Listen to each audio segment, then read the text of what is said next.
What is up, comic fans? Hey, what's up, everyone? Hello. Just a heads up, this stream is for sure going to be not safe for work. So if you are at work, wear headphones. Make sure your boss doesn't look over the edge of your cubicle, and have fun. Nice. Great, we got that out the way. Yeah. Don't worry. It's awesome. It's awesome. Hey, okay, guys, we are here with Free Fall Comics. Yes, these guys are awesome from Down Under. Did they just get a drum solo? No, well, kind of. Is that what that was? I don't think any guests have ever had a drum solo. It was going off in my head. Did I say it out loud? Yeah, pretty sweet, actually. All right, cool, man. All right. Well, it's because I have Lucas Keim and Brian Kerr. Boys, introduce yourself, please.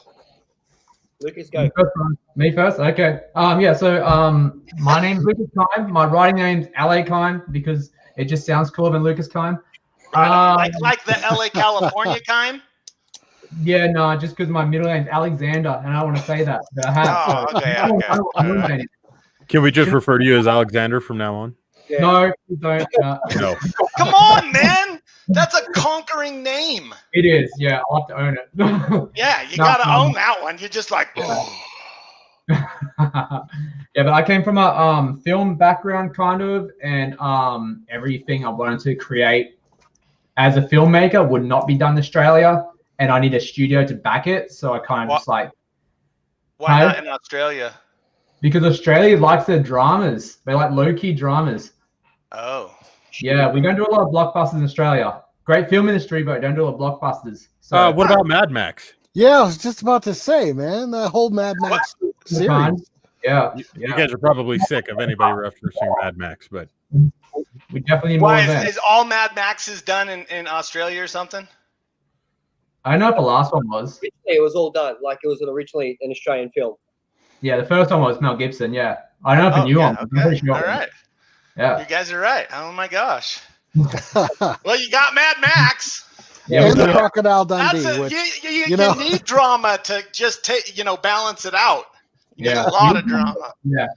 Yeah. So then once I realized that, I worked out that I could make all my stories in the comic books without the need of a studio to back it. So then I went to comic books from screenplays, and from there, the rest of the history. I'm a comic book writer. So yeah. Yes, you are.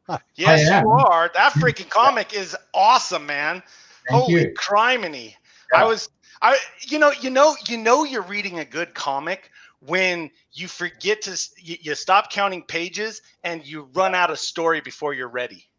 Yeah. You know what I mean? Like, I ran right into a freaking wall with you guys, man. I was like, oh no, you didn't. Oh my God.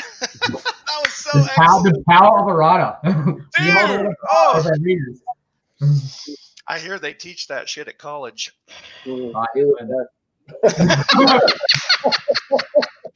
I'm just a cold-hearted bastard, really. Right. Oh, it was awesome. Yeah. let me check on chat real quick before we continue with the introductions here, guys. House Lorbridge on YouTube says, hey, guys. What's up, House? What's up, House? Join us. Number Fraser on Facebook says, howdy, gents. Howdy, Amy. How do you do? Howdy, do. I don't think anybody's ever referred to us as gents before. They should be. It's a first here.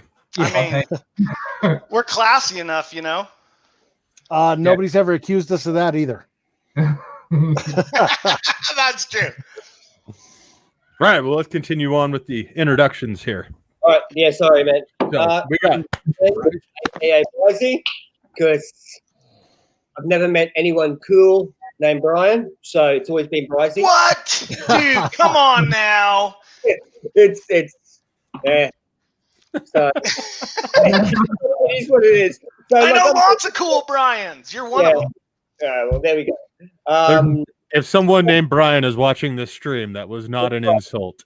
Yeah, his name is Brian, guys. I'm not even lying. Yeah. So I guess my background is just more writing. Like I'm an avid reader. Like I just love reading, writing, like and I love photography. So I'm all about I don't know, just shots in general, perspective, like just creating, position.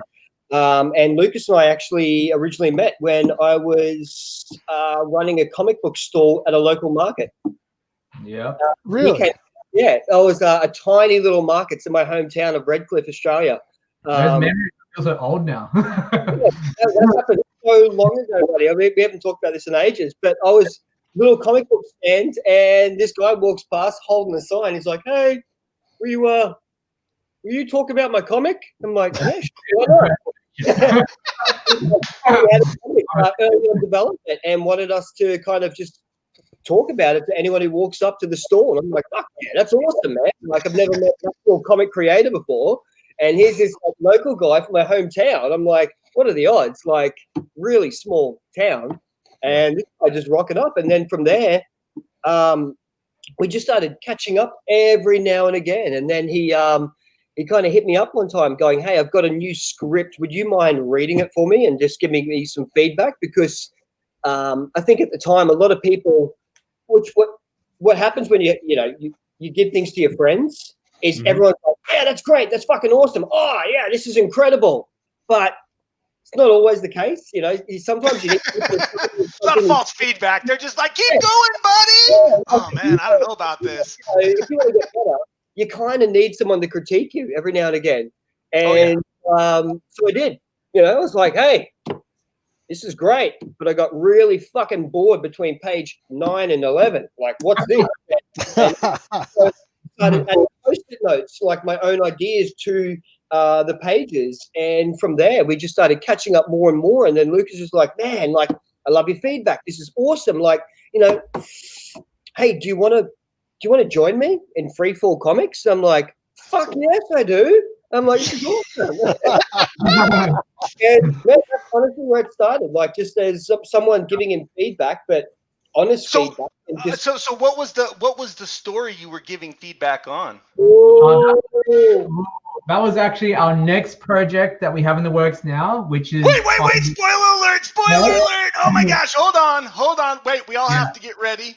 Yeah. Okay, you can tell us now. The end of the chat, we'll definitely show My body some. is ready now. Okay, we're ready. Give it to us, Lucas. What is it? That title was The Other Side of Justice. Oh, yes. Yeah. Oh. Yeah. And I was working on that one for a long time. Actually through some dark shit of my own that the story came about because I was going through some shit, and it just inspired me to write just a dark, gritty story. Wow. Yeah. Sooner or later, you are going to see some of those pages that are now officially in production for our next project. Wait. Whoa.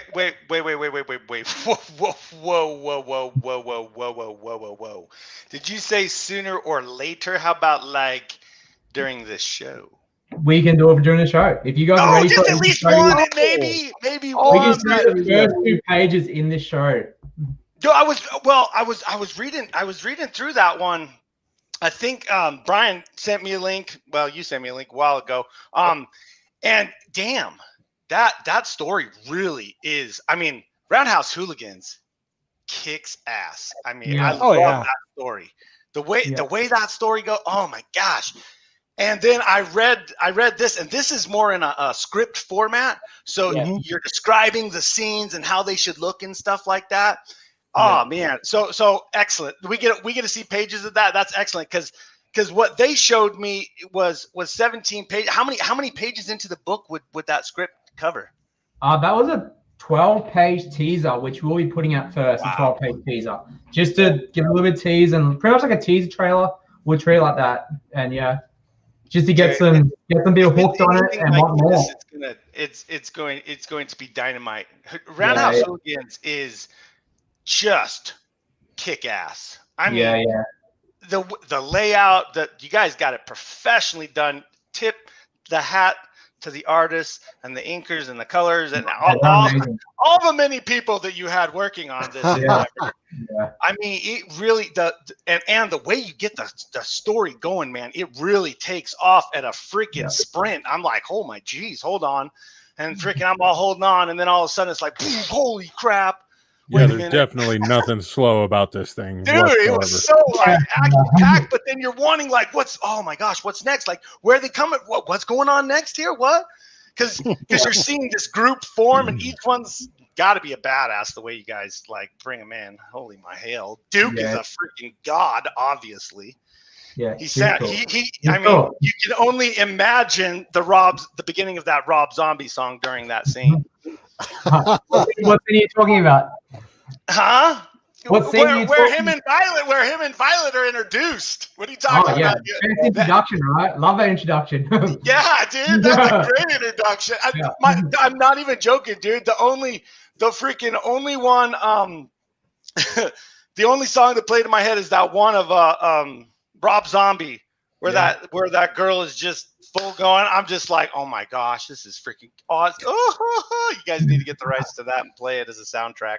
Yeah, but it's cool because a lot of our writing we do to soundtracks. Like Lucas will send me through like a playlist going, man, here, listen to this and read this at the same time. Oh, excellent.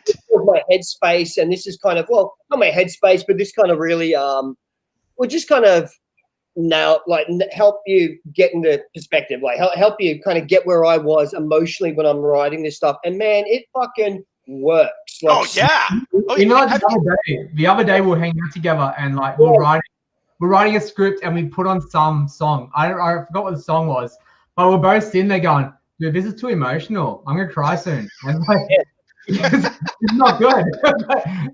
Yeah. Like, straight up, I'm not even kidding. Like where it's like, I don't know if it's the alcohol. We're having a couple of drinks. We put on some mood music and we kind of write together whenever we can. You know, I mean, it's so much better. I love being in a room full of people, or like just with Lucas and I bouncing ideas, like real time back and forth, and we were just kind of writing. And I'm just like, man, I feel like shit. I really feel horrible right now. And he's like, you're writing an amazing story. It's like, if we feel like shit, the reader's going to get the same impact we want them to have. So that's what we want. We had to go for a walk. We're like, can we clear our heads for a bit? Because while this is great writing, it's not great emotionally to carry around.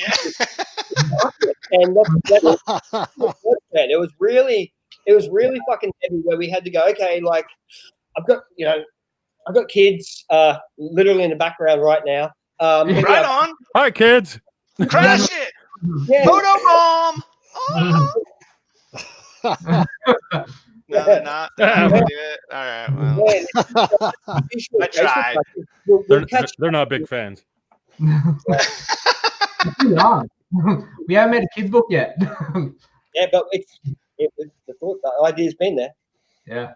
Well, I'm trying to picture what that would look like. The Roundhouse Hooligans kids book. I know what I was actually working on a kids book a while ago, but because I was writing Roundhouse Hooligans and The Other Side of Justice with the kids book, they started like overlapping.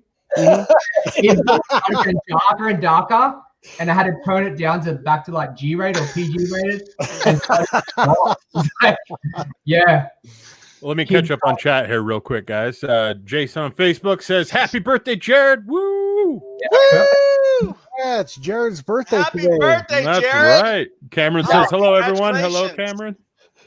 And Cameron goes on to say, "Happy birthday!" And I just wanted to make sure that everyone understands it is Jared's birthday, so we prepared a small video. Oh, I hate you, Fry.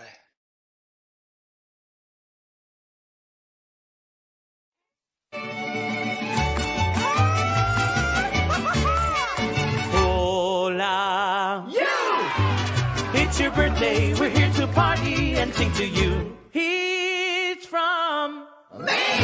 Hope you are bueno. The fun will reign the whole day through. From the Gulf to the mountains, the city lights and fountains. We hope your birthday's excellent. You are another year older, so perhaps you should be generally awesome. 'Cause today is your day. Hola. You deserve a grand fiesta, and later on siesta, and the best of everything. Sí, señor.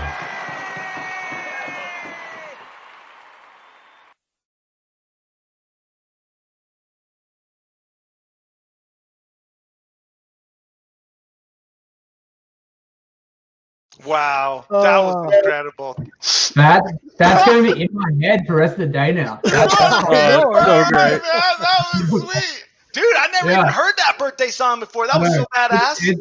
That's catchy. Dude, I was like, oh yeah, mariachi. Oh. Yeah. I didn't know it was going to be that cool, Fry, honestly. Thanks, dude. Mm-hmm.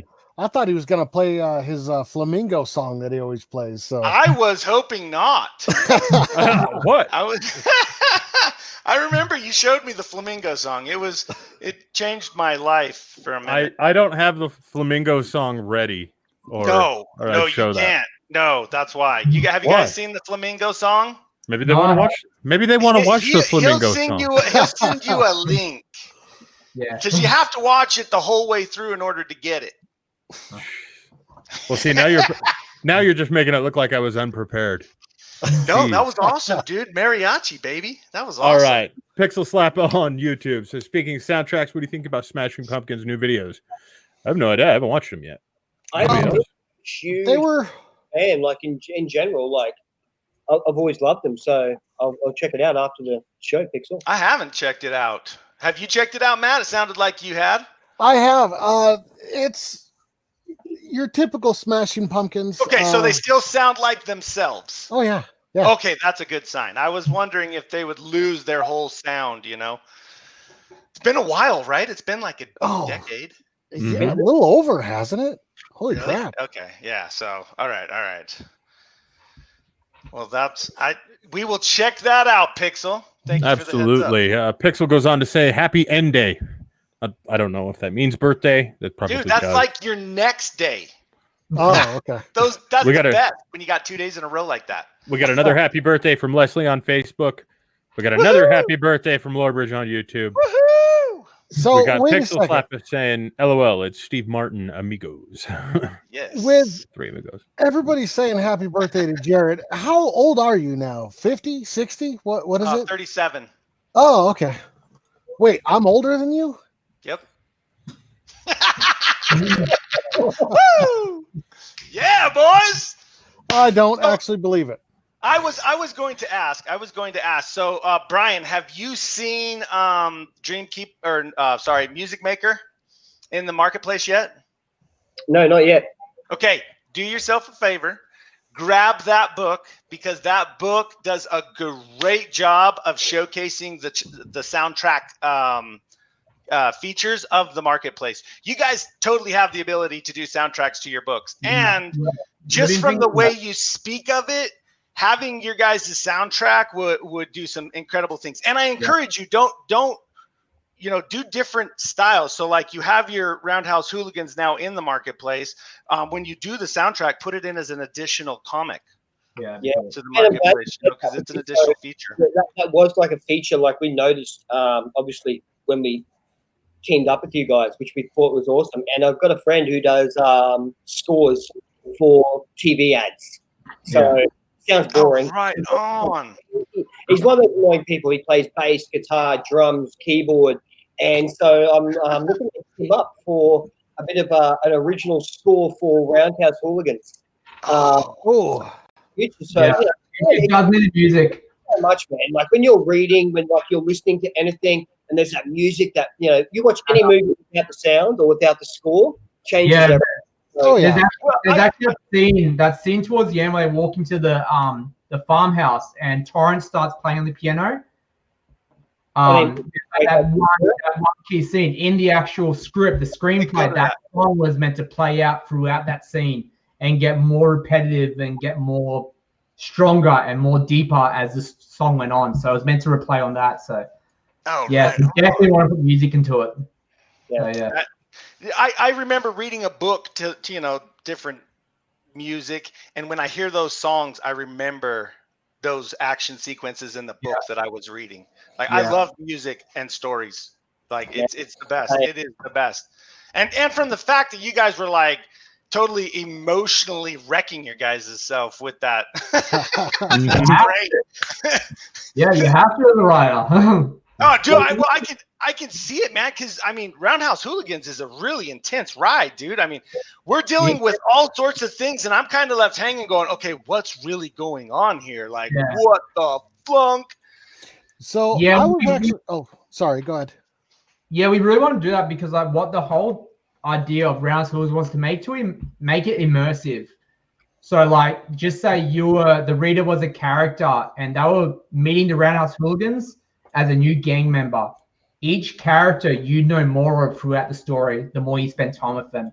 And that's what we're going with, as in like, you sit down with Torrance, you're going to learn more about her backstory, what makes her who she is, and each character is going to have flashbacks of what happens in the past and why they are who they are today. But the story started from her perspective, though, right? It did, yeah. Okay. It did. There's so many other characters to explore in the story.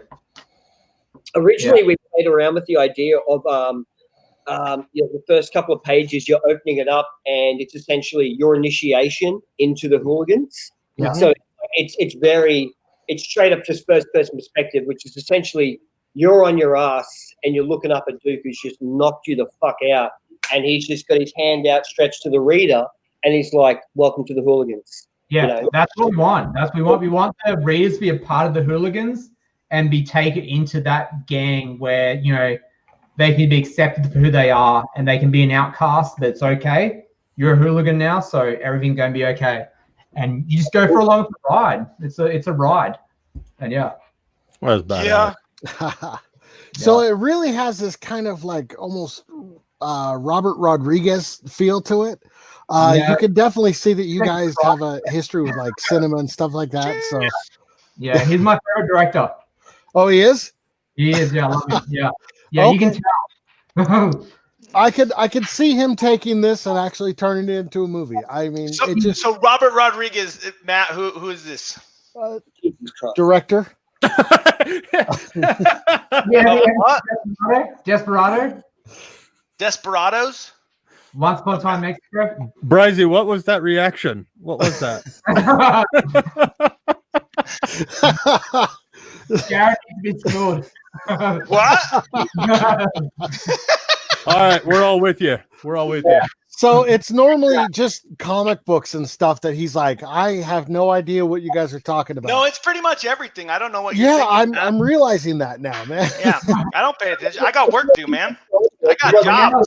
I got to work. I'm sorry, guys. Somebody's got to pay the bills. Yeah. It's budget filmmaking. It's like making a blockbuster out of what you have, and it appealed to us. Like, I don't know, just Lucas, you know more about him than I do. Like, but we've both. I love Robert Rodriguez because he can do anything. He can write, he can direct, he can do all the CGI. He's just amazing, and he does what he wants. Still, he doesn't go by the rules of like Hollywood, like a lot of other directors do.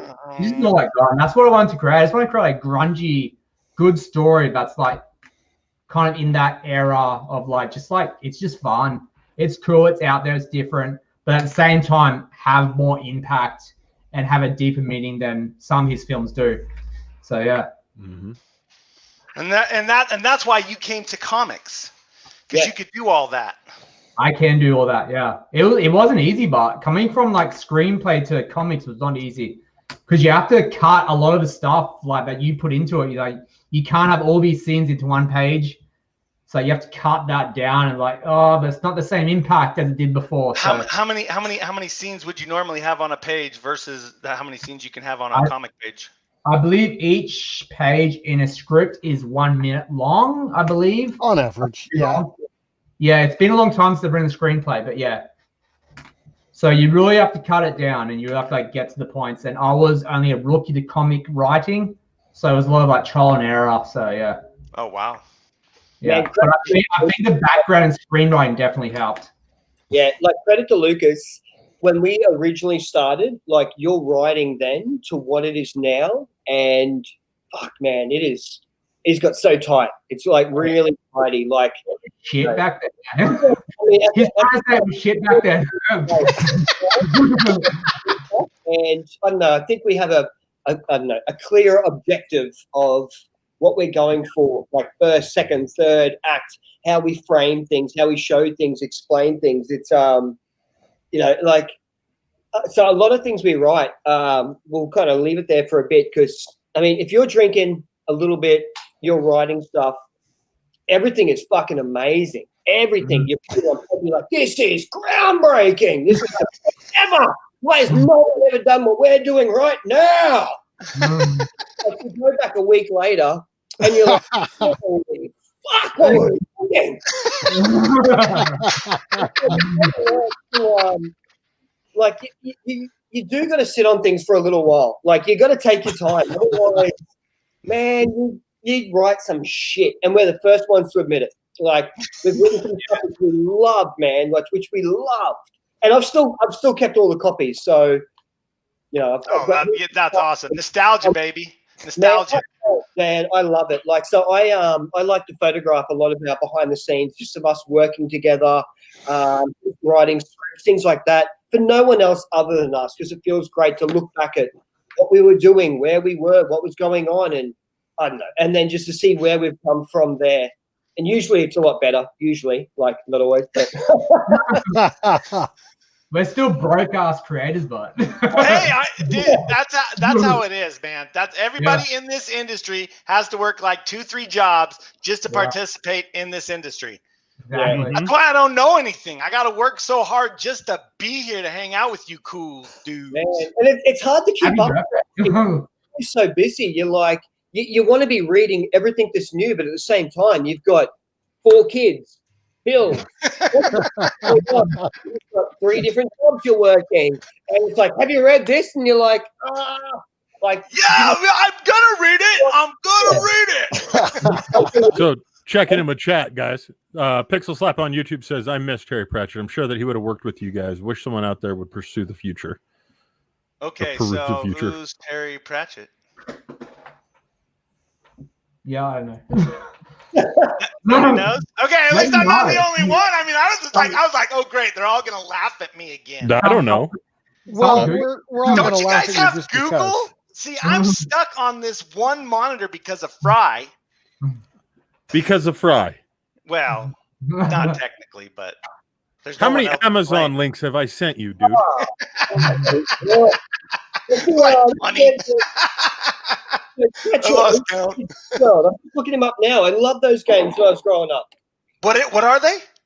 Discworld. I mean, this is going way back, like now, like for most people, I guess. But yeah, so 41 novels, and yeah, from what I can read here, I straight up did what you said, Jared. I just Googled the shit out of it, and yeah, that's what I'm normally doing. I'm normally like, oh my gosh, what are these guys talking about? Wait, Google it.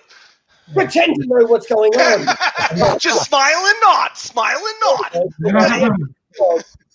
A great sort of I don't know if I'd say RPG. I guess it's kind of an RPG sort of game, but just I remember that like from back in the day.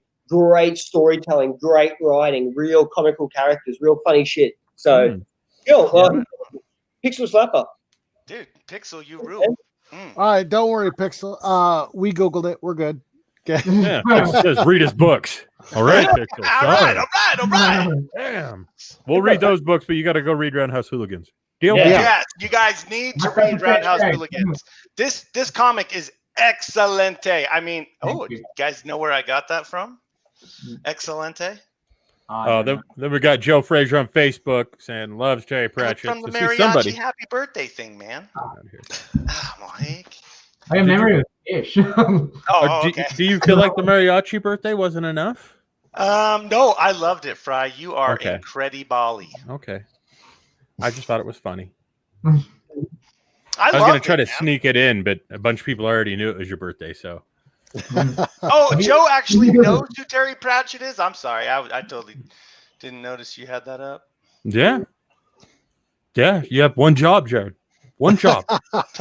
Look for one. No, I'm just kidding. You've got way more than one job. I'm sorry. Mr. Editor-in-Chief. I'm trying. What? I'm blaming you guys for not paying attention to chat. That's not It's like herding cats, ladies and gentlemen. Title. Over here. Oh, there it is. Yeah. All right, so you two are Brian, you said you guys met in in your old comic shop. How long ago was that? Fuck. Don't date yourself. 5 years ago, 4 years ago, maybe 5. It's a lot longer than that. I'm going to go. Lucas is just like, you didn't pick it up. I'm trying to make it. We're younger. We're younger. We're at, well, actually, no. Lucas is younger than me. I'm at that age where everything was just a few years ago. It's a few years ago. Oh, dude, we might be at the same age. It's fucking horrible. It was around 6-7 years ago, man. Yeah, about that. Yeah.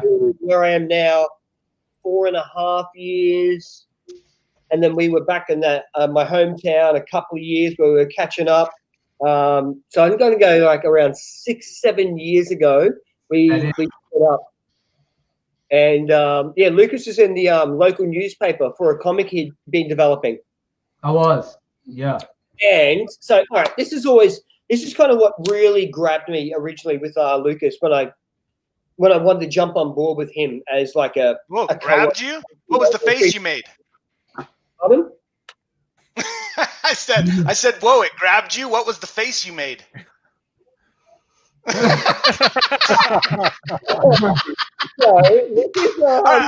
I just played. Yeah. Continue, please. I'm gonna mute him for fuck's sake. I'll do it. Oh, Okay. So while, nice. while he's muted, we're going to go ahead and we're going to finalize the whole Jared's birthday celebrations here. Because I Hey, wait a really minute. want He to was get onto telling the a comic story, book. man. I'm unmuted now. He was telling a story. You got to let him finish telling his story first. Okay. There is a comic that Lucas created that has been kind of I have a pipeline dream to bring it back because I still think it's one of the best stories I've read in a long time. Like original, unique, different. And this is like going back 7 years. And so there, like, we see it with fresh eyes. It needs some work. I mean, you'd agree, Lucas, wouldn't you? Yeah, it needs revamp. Yeah. Yeah. I'll be right. So what grabbed me was Lucas has had a. Can I say this? I'm going to say it. We're live, aren't we? Sorry, dude. This is going out there. Is a little bit of a problem with dyslexia. Yeah. So, Cool. So, I swear to God, Jared, you're so fucking distracting, even without. There we go. We'll fix that. Problem solved. What really drew me to Lucas originally was a guy who suffers from not suffers. That's a harsh word, but he has to cope and deal with elements of dyslexia. It gets confusing words, and so.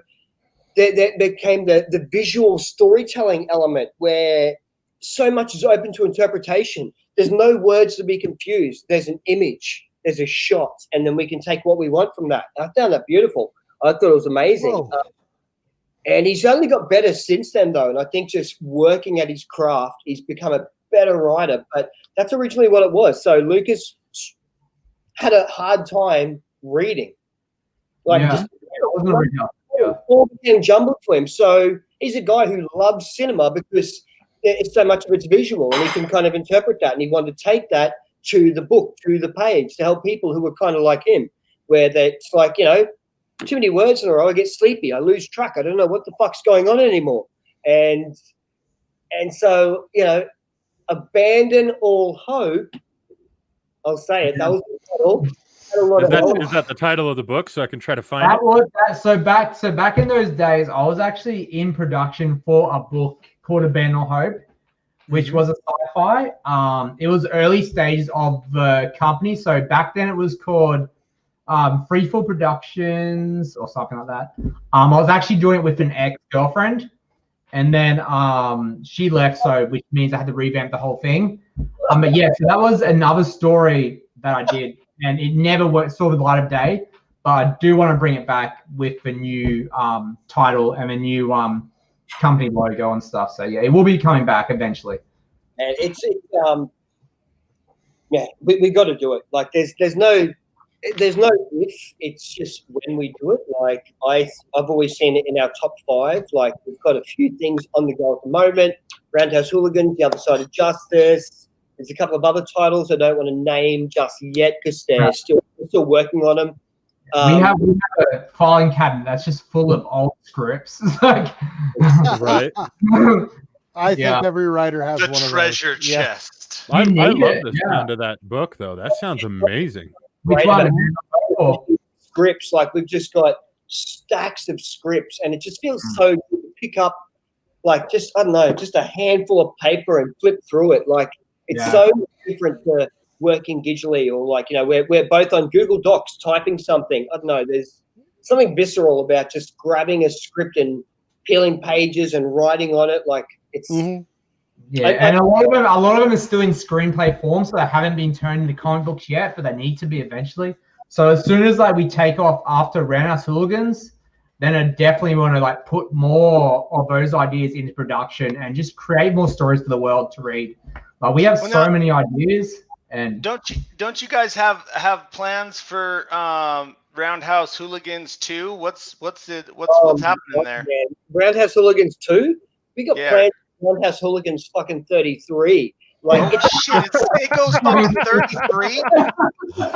I thought, wait a minute, I swore I read somewhere you guys like the fast, quick plots. You like an ending to your story, not going on for fucking ever and droning on and something like that. Did you guys say that shit somewhere? Roundhouse Hooligans does have a very fucking good ending. It gets hectic. I'm not going to go anywhere more into that. But how many issues is the arc then? I was thinking it was going to be like 15, 20. I believe the issues is at 25, but we're trying to bring it down from that. But it's really hard to because there's so much good content in the series. Don't take it down from 25. That's a good number. Yeah. But that's a great number. Kill your darlings. It's like we've written some great stuff, but sometimes the things you love, you got to kill off. You got to fuck it off. Yeah, every story needs an ending. Definitely. I 100% agree with that philosophy. Every story needs an ending.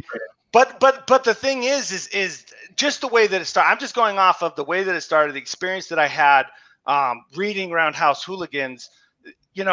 There's a lot of buildup in that small little book, and there is a lot of ways the stories could go. There's a ton of characters that still have to be totally stripped down, and I guess that was the wrong way to put it.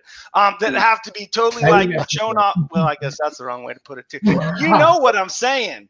The character needs to be delved into. I guess I shouldn't say that way either. Dude, ain't nobody know what you're saying, Jared. Ain't nobody you know what I'm trying to say. You guys have such great character depth. Just because really at this moment in time, the only person I know is Terrence. Terrence. Who's Terrence? That's from Other Side of Justice, huh? No, Roundhouse Hooligans, Torrance. The lead character is Torrance. Oh, okay. Yeah. I knew I got screwed up somewhere. Hey, speaking of Jared screwing up, there is one more birthday surprise we have for you. I got to do it. Warning everybody, it's loud. This is a test of the emergency broadcast system for CryptoComics.com.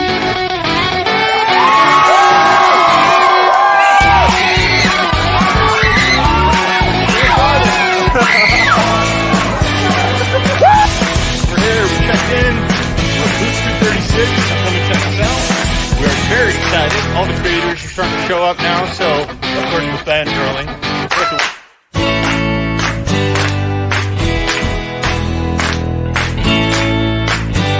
Okay, guys, I wanted to show you the new booth.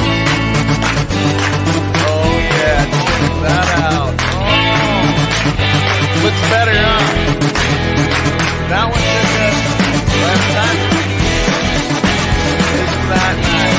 Now we actually take out tonight. Today.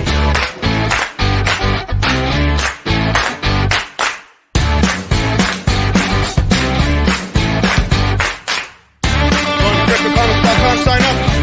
Nice prep. Later. Hey guys, Andrew here. We're here with Nicholas, Dykor.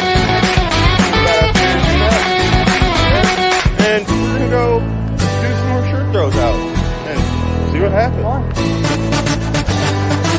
What shirt? Go now, man. Go.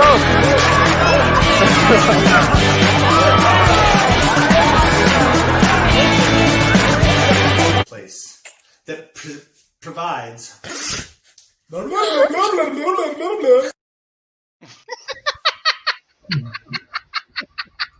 That's awesome. Fine with it.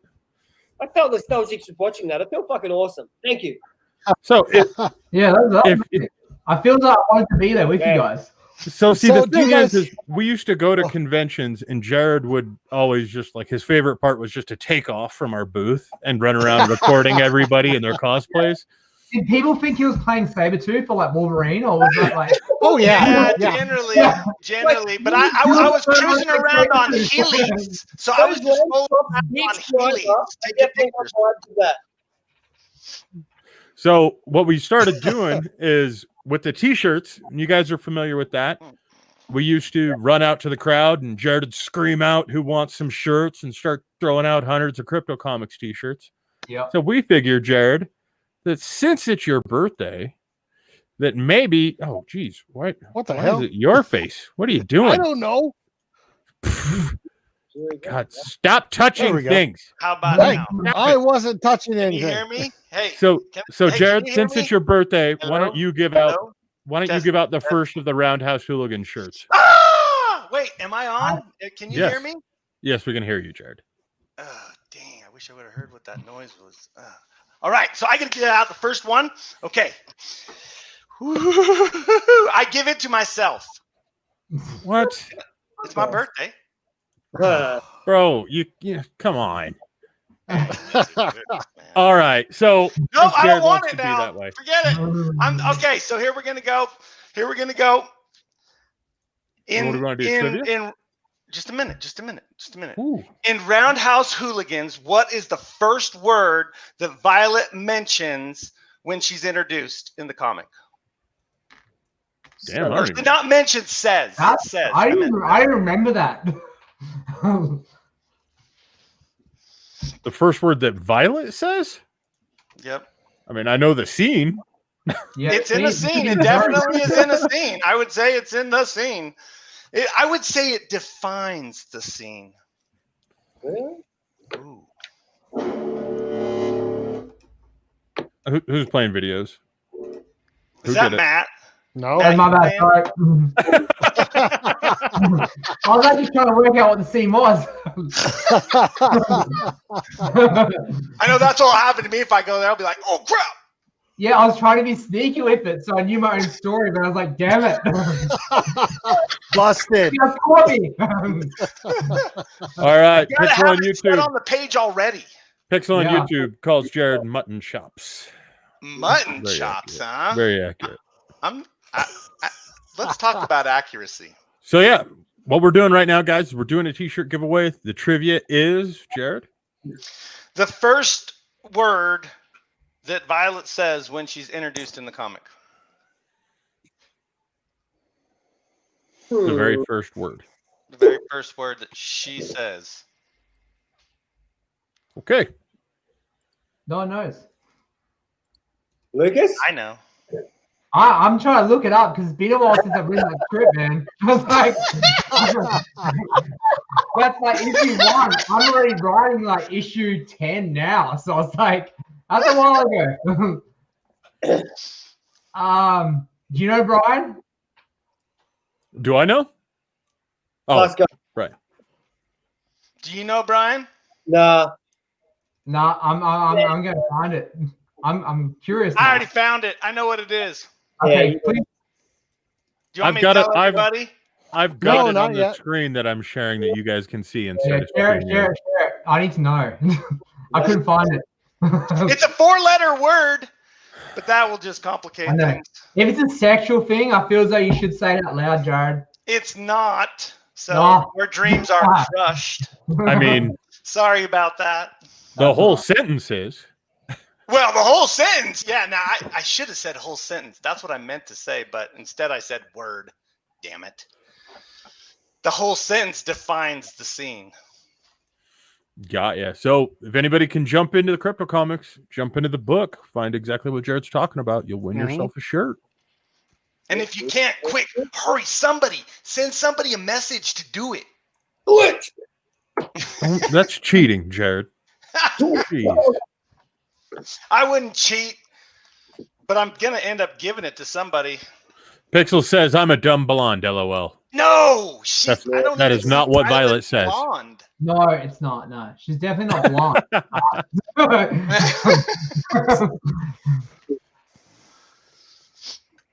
Yeah, she's definitely not blonde. No. Come on, ladies and gentlemen. That scene is really super intense, though, man.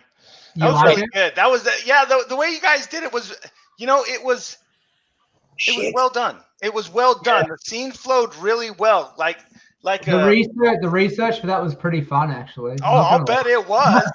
Hey, babe, make me sound awesome. That's what you would say? Really? I seriously expected your trivia to be like, what was the main character's mother's name? Okay, Or fine. Let me. But you can't change it now. People are trying to look it up. I'm changing it. I'm going to change it. Does everybody want me to change it? Don't change it. Look, I've opened it up, and I think people are going to they're going to miss it because they're going to go to. Yeah, it actually is a really hard trivia. I'm not even going to lie. Torrance. They're not going to go to the flashback, the original scene. They're not going to go to young Torrance and her saying, which is.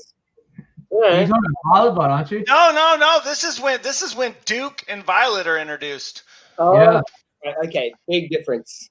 Big difference. Big, according to Violet, it's a huge difference. Yeah. That's what she said. Yeah. I knew it was coming. I knew it. I started laughing early. Amy Fraser must not be watching this one, huh? Yeah, exactly. She's quick with those ones. Over that. But we know Joe is, so Yeah. We know Joe was thinking it. All right. Well, while we wait for the trivia answers, I get to do the Fry questions at this point. Holy shit! I just read the first four. Yeah. When is issue 2 coming out? When is it true? We are looking at doing a Kickstarter very soon. Nice. Yeah. We'll all the inks are done for issue 2, so the inks are fully done. We just have to put them into color and then get the text obviously put into it. But yeah, so inks are done, which is a good start. Yeah, it's been a long journey. Yeah, I'll bet. Issue 2 is intense. Okay, well, that didn't answer my question. How many pages is issue 2? How many pages? Yeah. I believe it is around 30 pages for issue 2. Oh, good. Yeah. Okay. That means you get a lot more story into it, man. Yeah, well, we feel like issue 1 and issue 2 is pretty much like your pilot episode. So how long till issue 3 comes out? Oh, yeah. when we're rich, right? End of 2021? No, it would be as soon as possible. We just need a little assistance. Like it's all there, but just covering costs and bills and shit like that. Like it's rough. Yeah, it's really rough. That's what I mean. We released issue 1 like for free for a reason, because we were like, look, we know if you read it, you'll be on board. That's it. Oh yeah. Right. Oh yeah. I'm gonna go. Okay? We don't have the budget of like other studios, other things like that, but like we backed ourselves enough to go, look, man, we've invested shitload of time and money. We're gonna throw it out there into the interweb for free. Read it. You'll like it. If you don't like it anyway. But my family is still saying, when are you going to get paid? Where's your money coming in? If it makes you guys feel any better, my family's saying that to me too. Yeah. Oh yeah. It makes you feel any better. But I will say, I think that your guys' strategy is really, really, really good. The reason why your first issue is incredible and it leaves you hanging and really wanting more, man. I'm telling you, like after reading that, I felt like an addict. Because I really wanted more. Like I wanted to know more. I wanted to learn more. Like I was already invested in Torrance, which was super quick, super fast. It's like, oh my gosh, I want to see that character develop more. And then, oh my gosh, here comes Duke. This dude looks cool as shit. Like, what the hell, man? He runs around with a bat, dude, with FF on it, like free fall. What the fuck? Yeah, you see more people. Yeah, I was like, we just put logos in. Like, let's just put free comic comics in. Let's market a comic book. It's like there's so when you guys do this, this Kickstarter, freaking that's excellent. That is the right way to be thinking, guys, because I truly think that is really helping indie creators get to that next step of being it, because that's what we're in the game for, right? To make it so creators can make creations. They can get paid to make creations, because unfortunately it takes money to produce these things, and it takes a lot of money. Not just money, man, so much time. And so time is money. Like, oh man, I don't want to blow smoke up your ass, but like thank you. He likes it. It's his birthday. Don't say Fry likes it. Fry is, oh my gosh. Fry. Hasn't been like a platform for us to release things on. And there's just the networking side of it. Like to meet other creators, other writers, artists, inkers, colorists, all these different people. I'm like, Jared, you've already introduced us through to a couple of different people who we're going to be like hitting up pretty soon for help. And I mean, just like that's kind of priceless. Like as far as you guys are gonna make me cry. Yeah, it's really, I don't know. That's been my favorite part. It's just been you've created something where not only can we release something we love and what we've worked on long and hard for, but we can meet other people in the exact same boat. And you know, the collaboration and just like, man, networking has power, like so much power, like to be able to meet like-minded people. And so that's one thing I'm super grateful from Crypto Comics is straight away. It's just that, like we've already got so much out of it, like through the people. Well, I'm gonna return that because you guys came in, you contributed a great comic, an excellent comic. Everybody who reads that comic loves that comic because it is fantastic, and it's contributions like that really make this marketplace work. You know. Speaking of which, Jared, look at chat. Dominic Colby on Facebook says, "My girlfriend loved your comic, by the way." Sorry about that, Dominic. Jared's not very good tonight about watching chat. I'm sorry. It's because she took away my admin controls. Then Jamie says, "Hey guys, happy birthday, Jared." You missed it, Jamie. We made videos for Jared and everything. But thank you, Jamie. Since you guys are a little bit late, maybe we should repeat the trivia to win the shirt. Ooh. Are we going to change it? No. Wait, what was the question again? The question is, what was the first word instead of sentence, because it should have been sentence, that Violet said when she was introduced in the comic book? Violet. I was looking up targets. I got up my computer. Violet, dude. Violet. That was the scene that was. It just was so smooth. The transition was so great. It was like watching a real well-produced cinematic event. And Jared watched it a lot of times. Flows from death to sex. I was like, death and sex. Jared, do you remember anything in the comic book other than the baseball bat or that scene? Yeah. The goatee, dude. That one dude, Duke, has a bitchin' goatee, dude. Yeah. Like, he just looks like a badass. Yeah. Pixel on YouTube says you should talk to Phil Spencer. He gives artists a chance. Look in the corners, guys.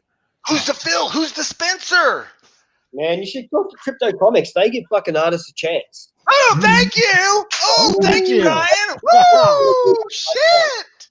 That's what I'm talking about. Oh, I'm definitely going to cut that and reuse that for every commercial. At the beginning. It's just going to loop in with Brian. Just be like... like dropping an F-bomb for you.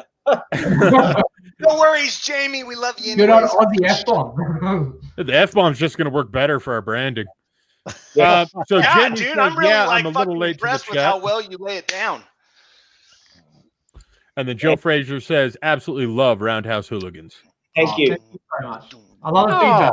Amazing. And Joe, you have no idea. Lucas, you're looking good, dude. Smile. What did you say, Brian? Now you smile. Oh, man. I was liking that. Thank you, Joe. We got to mute Jared. He's got no idea how much work went into it. Like, it's... Yeah, especially Lucas. Like, he poured his heart and soul into this. So, yeah. It means a lot. When people say it's like a great story, it's like the best feeling ever. Like, you know, so much work, so many years and heartache went into this story to create something amazing for the world. And we put so much money, so much investment into it. And to hear that feedback is just, yeah, it's more than money. It's great. It's amazing. Yeah. Well, Joe Frazier goes on to say it's one of my favorites for sure. And Dominic says, was it for word mom or is that the wrong character? That is the wrong character. Talking about Violet. Mom. Yeah. And no, while you said mom in that scene, it'd be weird. Yeah. So while Jared doesn't realize he's muted, let's just all give a round of applause to Jared. Thanks, Jared. We love you, Jared. All right, so I got a question for you guys. I mean, you got Ricardo Livian. Am I pronouncing that right? Riccardo Fascini, I believe it is. Yeah, and I mean, you got Christy and Darren. What? Kirsty Swan and Darren Close, I believe it is. Could be wrong. Like, I mean, how did all of you guys come together to do this comic, and what was it like working with these guys? And by the way, I absolutely love Christy Swan's coloring job on this. It is phenomenal. Yeah, man, she does a great job, hey. Yeah. As for we actually had the project done before this. Mm-hmm. It was done by another artist. The artist was like absolutely amazing. But as time went on, my writing evolved, and I feel as though we need to look for new artists. So we scrapped that and we found new artists, and we like the American art style, but we said we want something different that's not so standard. And so we looked at Italian artwork. They're amazing with emotions and expressions. And we found Ricardo, and he's like, from then on, he's like become a best friend. He's amazing.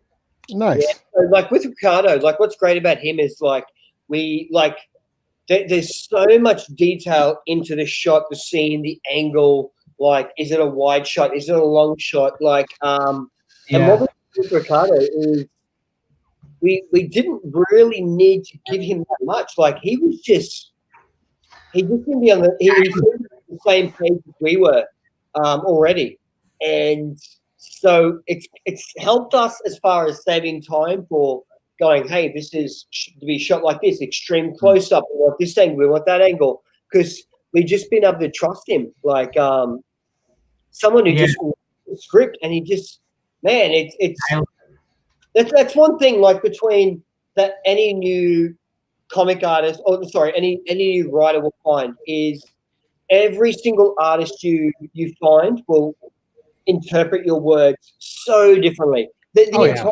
scene will be so different, and it's such a like there's a lot of work to go into finding people who are on the same page. Like, they might be great artists, but but are they interpreting the words the right way? Ricardo, man, we nailed it. Like, just getting that guy get people who make you look better than you are. It's all about make it till you make it. Dude, why do you think I hang around these two guys, man? They make me look better. Get the fuck out of here. Scenes, and so yeah. Oh, and by the way, Ricardo's also so open to new ideas, like for that the Violet scene and Duke scene that we love so much. Apparently, I actually went through concept of that scene. So I went into Dad's 3D and I got like 2 models to pretty much put in poses where they're having sex, because I said I want this to be the way. Real quick, so speaking of that scene, if you look on your screen, we have somebody Dominic in chat. won. There you go. Dominic got it. The word is that. Feels so. I told y'all this was a not safe for work stream. I was kind of surprised. It's not that bad. That Look, they did it tasteful. They really did it tasteful. This is like Playboy quality. We wanted to be tasteful. We wanted to be like porno. Yeah, it was. It's not a favorite scene because it was all freaking like fleshy. Yeah, It's a favorite scene because it was done so smooth, so well. Like it's really classy. I like the way you guys did it. I really did. People have sex, and we want to show that, and we want it to be meaningful. And I feel as though you can know a lot about a character in those scenes, and it's amazing. Well, just from that act alone, you find that these two particular members are very, very closely entwined. But that's all that you know about. One's the leader, obviously. He carries the bat, and then so it was excellent. I love the way you guys transition from the beginning to the middle to the end. It was beautiful. We spent a lot of time in a lot of different comics, like dealing with sex and sexuality and characters and things like that. And I mean, it's seen as such a weird fucking thing. Like, you can cut someone's head off and no one blinks an eyeball. Everyone's like, yep, cool, whatever, keep flipping. And like suddenly you show sex and everyone's like, Jesus Christ. Wait. That's normal. Apparently it's normal to go from like cut some heads off, but it's not normal to have sex. It's like, that's a comic book world. Pixel says, I'll catch this later, guys. Be lucky. Time is my hostage. Good luck to you, Pixel. Have fun. And congratulations, Dominic. We've got you added in. Shut up, Alexa. Jeez. I apologize. You really need.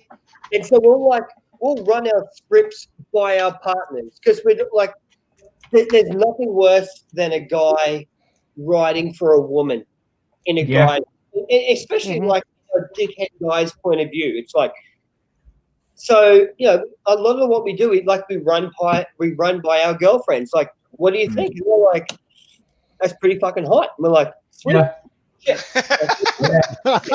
Do your girlfriends have sisters? In the States.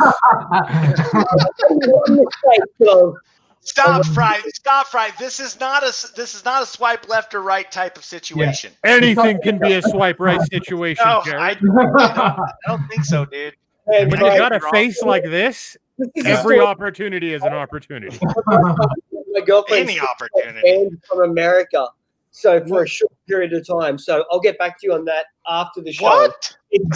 Wait, we got to go into this story. I totally missed all of this. What's happening? The weirdest thing, I was just talking about Frey, like this, my girlfriend has a sister, she does, but she was barred from going to America over some weird shit. Like I got to meet her now. We can marry her off to Fry, and then she could be a resident. It's my goal. I'll see what I can do. There you go, Fry. We're gonna have to hear that story in a little bit. Yeah. We'll get that off the stream because it's. Okay, I just want to clarify something about issue 2 while I have both of you guys on this stream. As a fan, I'm telling you this right now. If Sophia is a member of Bloodwings, I will personally find you both and force you to correct that wrongdoing. I'm not going to say anything. You just got to get it. I'm just going to stand like really creepy outside of your windows and stuff. You know what I mean? Your shoulder. Yeah. It'll be a while. Once COVID opens, eventually you'll be able to come over and do something about it. But until then, I'll send you a cardboard cutout of myself. Like just really Please weird put shit. this in the corner. I'll put that at the end of my bed. Makes it really weird. Yeah. If we're getting weird, we're going all the way with it, I guess. Yeah, So, Brian, why did you make that facial expression when I said that? Now I'm a little upset. What? I'm worrying. He's worrying. Oh no. Fry. If I just uncovered a storyline, I'm gonna be pissed. No, I'm man. gonna be so mad. That's bad. Hey, I'm like, what part of this? Now You I guys have to go. put your face in the comics. Like you got me in the comics. Yeah. Dominic on Facebook. Although he's already won a shirt, he wants to just test my elements of revenge and ask, how do I get a cardboard fry? Dude, I want to know how Dominic can get a cardboard fry too. Yeah. I don't know. I'm gonna look into it now. I think you should print it, cut it out, send it, UPS. Yeah. Go. Cardboard fry. Cardboard fry. How funny would it be to go over You to and the Buddy customs for Christ. you guys to sign for that package? And they're like, "What is this? It's a cardboard cutout of another human being." Excuse me. Sweet Jesus, let's do this. Oh, good Lord. Please place a value on this. I don't think we can. Oh, we can. Yeah. When you talk to Freefall Comics, shit gets weird. Dude, seriously. We're just free falling. We're just free falling. That's how it goes. The logo is all about free falling. So Lucas and I chat before these things, and we're like, we need to censor the fuck out of ourselves so we don't because stop giving it all away. Well, no, man. I'm not giving anything away. I just want to know next. Hey, look, you guys have some fans, man. You guys have some fans. You got 3 fans sitting here right now. Oh yeah. Totally loved your guys' comic. Yeah. Roundhouse Hooligans kicked ass, man. Thank you. Kicked ass. I recommend it to everybody. Please go read that comic. Give these guys a review. They're just getting started.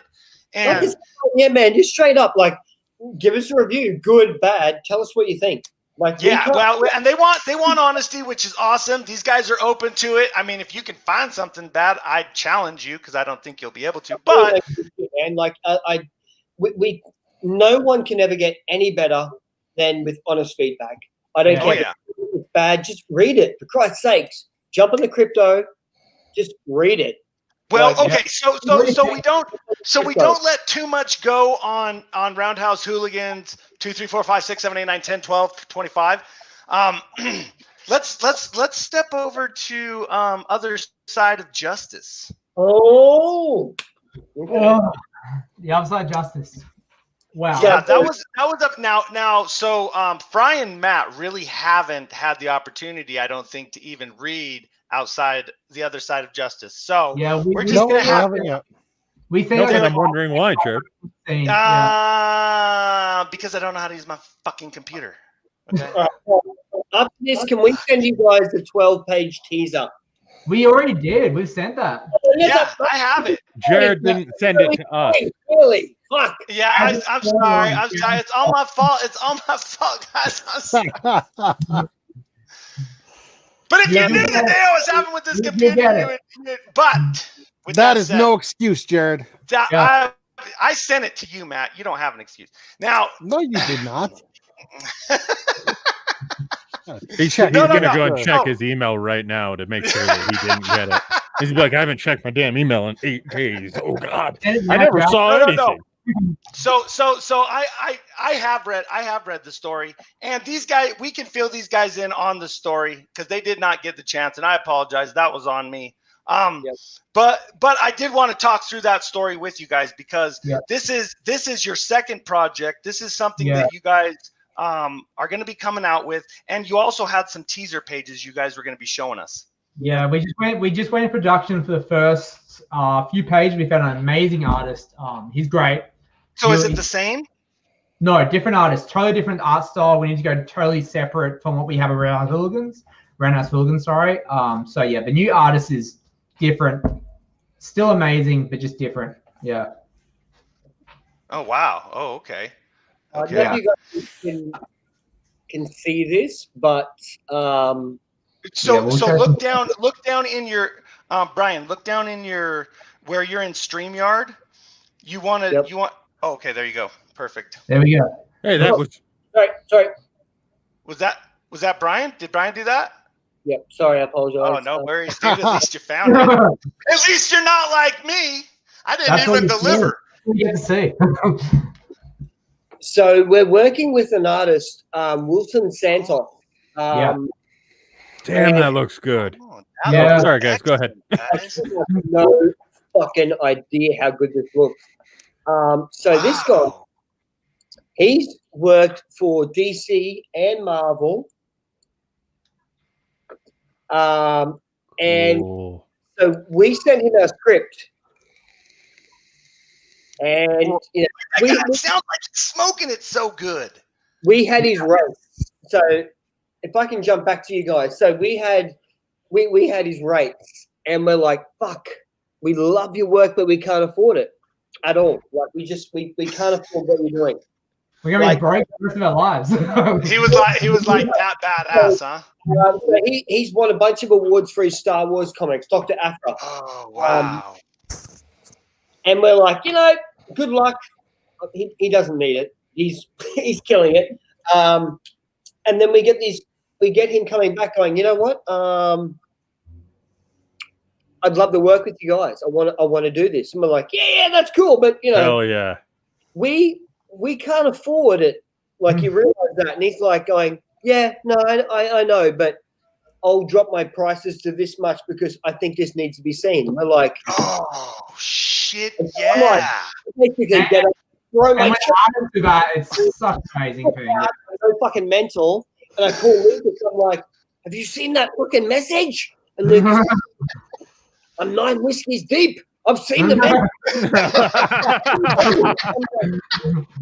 We take him up on the offer. So when we get a guy who's working with like Marvel, DC, like big brand names, and he's like, oh, look, I think what you're doing is great. I think the world needs to see it. Like, so give Fry and Matt a little overview of Other Side. Well, both of you together actually. Or send it to me and I'll upload it in the system right now so that everybody can read along. Yeah, man. Look, they got to make money somehow. Yeah. And Lucas, hey, Lucas caught it. Lucas caught what I was trying to do. Yeah, he caught it right off the bat. Like, let's be pretty brazen right now. Like, I'd be happy to throw the 12 pages, the initial 12 pages, online for anyone to read. What? You should put them in. You should put them in the marketplace as a preview then. Man,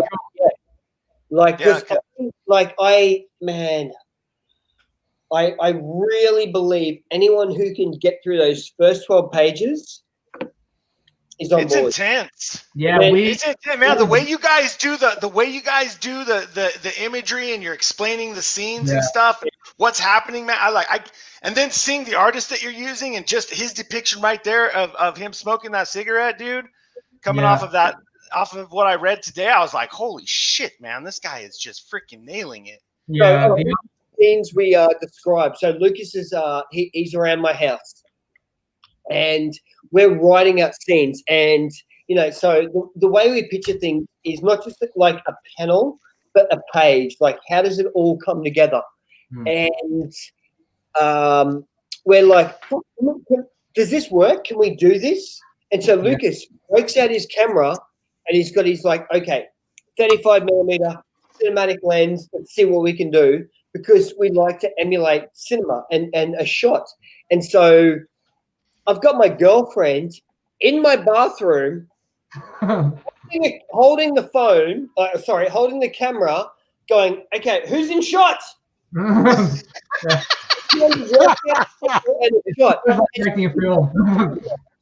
we send that to our artist, Wilton Santos, and we're like, so this is a shot we had for a bathtub torture scene. Yeah. Are you cool with that?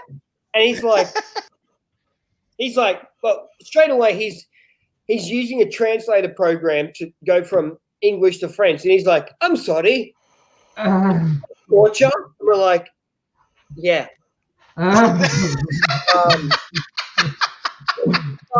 Bathtub torture. And he's like, okay, that's cool. I just wanted to make sure we're on the same page. I'm like, there aren't that many words. And I've got all these great behind-the-scenes photos of Lucas, script in hand, my girlfriend standing in an empty bathtub, and me there with a camera above my head trying to get a shot going, like, can we make this work in a panel? Like, we don't just write a script and go, here, make it fucking work, talented art. Like, we're trying to work out a shot, concept, perspective, like composition. And I'm like, well, I want you in the foreground. I need this knife here, but I need their face there. And then, we have Lucas standing in a bathtub with a butter knife, and my girlfriend with my camera behind her going, is this what you want? It's fucking weird for everyone involved. Yeah.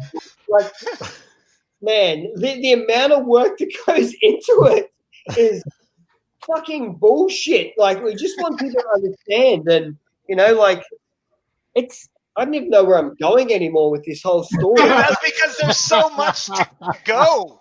Yeah. There's a lot to it, but that's the thing. The way you guys take control of the way the panels are showing, and you guys are talking about what you're trying to communicate with each frame. I mean, it's epic. I know Matt would enjoy your guys' script beyond compare, because that's the way he likes to do things. That's what he loves to do, is the writing part. And I apologize, Matt. I should have got you this beforehand. I apologize. Lucas was busting my balls this morning, like, "Hey, man, hey, have you read that yet?" And I'm like, "I'm getting to it, Lucas. I'm sorry." So, and like, sorry, I'll jump in. I don't know if you guys can just jump to my. I'm going to share a screen right now. Oh, okay. Yeah, I'll do it. Don't show us anything. We can crazy, show it. Brian. Are you ready to show it right now? I don't want to pull it up unless you are. Pull it up. Okay, what do we do? Oh, cool. Oh, I see a fast hack. His cross-stitch style of like showing is my God, amazing. And so what really impressed us was I need this page. There was a lot of detail in here that we explained, but then there's so much that we didn't explain, and he just took from our words anyway. And he's like, "Look, I figured this would happen. I figured that would happen. We'd have this shadow. We'd have this happening." And man, when you can get someone who reads your story and they really fucking understand it like that, like it's even better. Man, it just. That is crazy. I'm telling you, I need this page. I am a giant Mustang fan. I have a huge Mustang collection. I need this page. I mean, we need to make a shirt of that page. That's so cool. Dude. And so what is that we gave him no information. Like, I mean, we were fairly basic. We're like, "Oh, look, this guy's got a pretty he's got a pretty heavy, solid background on art and comics, and we shouldn't be telling him what to do. We'll just write the bare basics." And he comes back with this. Oh. And so we're trying to play it cool. We're like, I guess it's okay. Yeah, trying to play it cool. Yeah, we should. Whatever. And he's gonna raise his prices on us. I know. Man, honestly, like, I feel bad.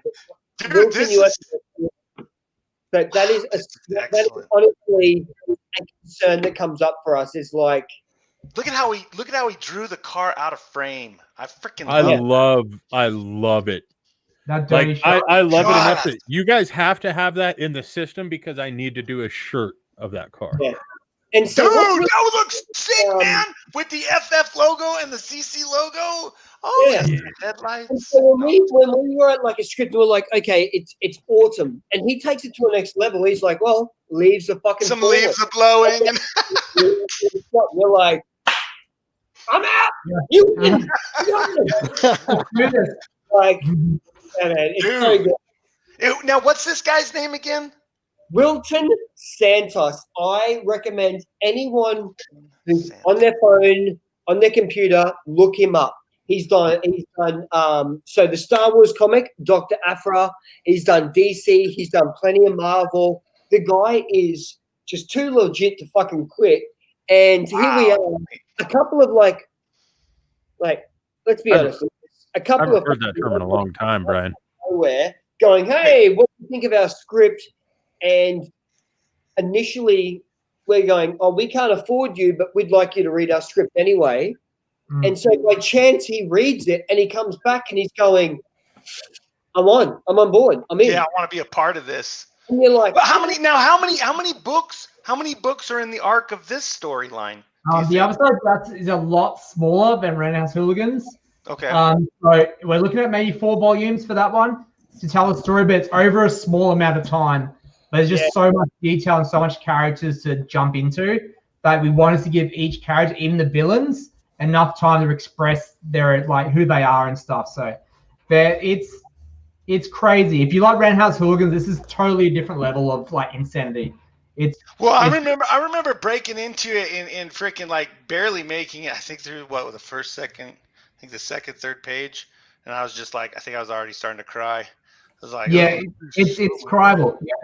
Yeah, you were freaking crying. heart-wrenching. What are you talking about? I was like, I saved you guys, man. You guys should be thanking me.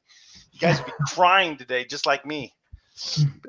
It gets deep. It's dark. It's a psychological drama, and it really hits you in the feels, and it just takes you to a whole new place of like, what the hell? So if it's less, you're talking probably a 10 book arc then, right?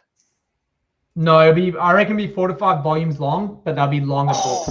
Right Yeah. on. Okay. Like how many pages per volume? Because we kind of looked at this more of a graphic novel, like rather than small comic, like we want to. Yeah. Chunk away. 50 to 60 pages long for each one, probably. Yeah, around there. So, on your Patreon page, for those of you guys who don't know, it's www.patreon.com/freefallcomics.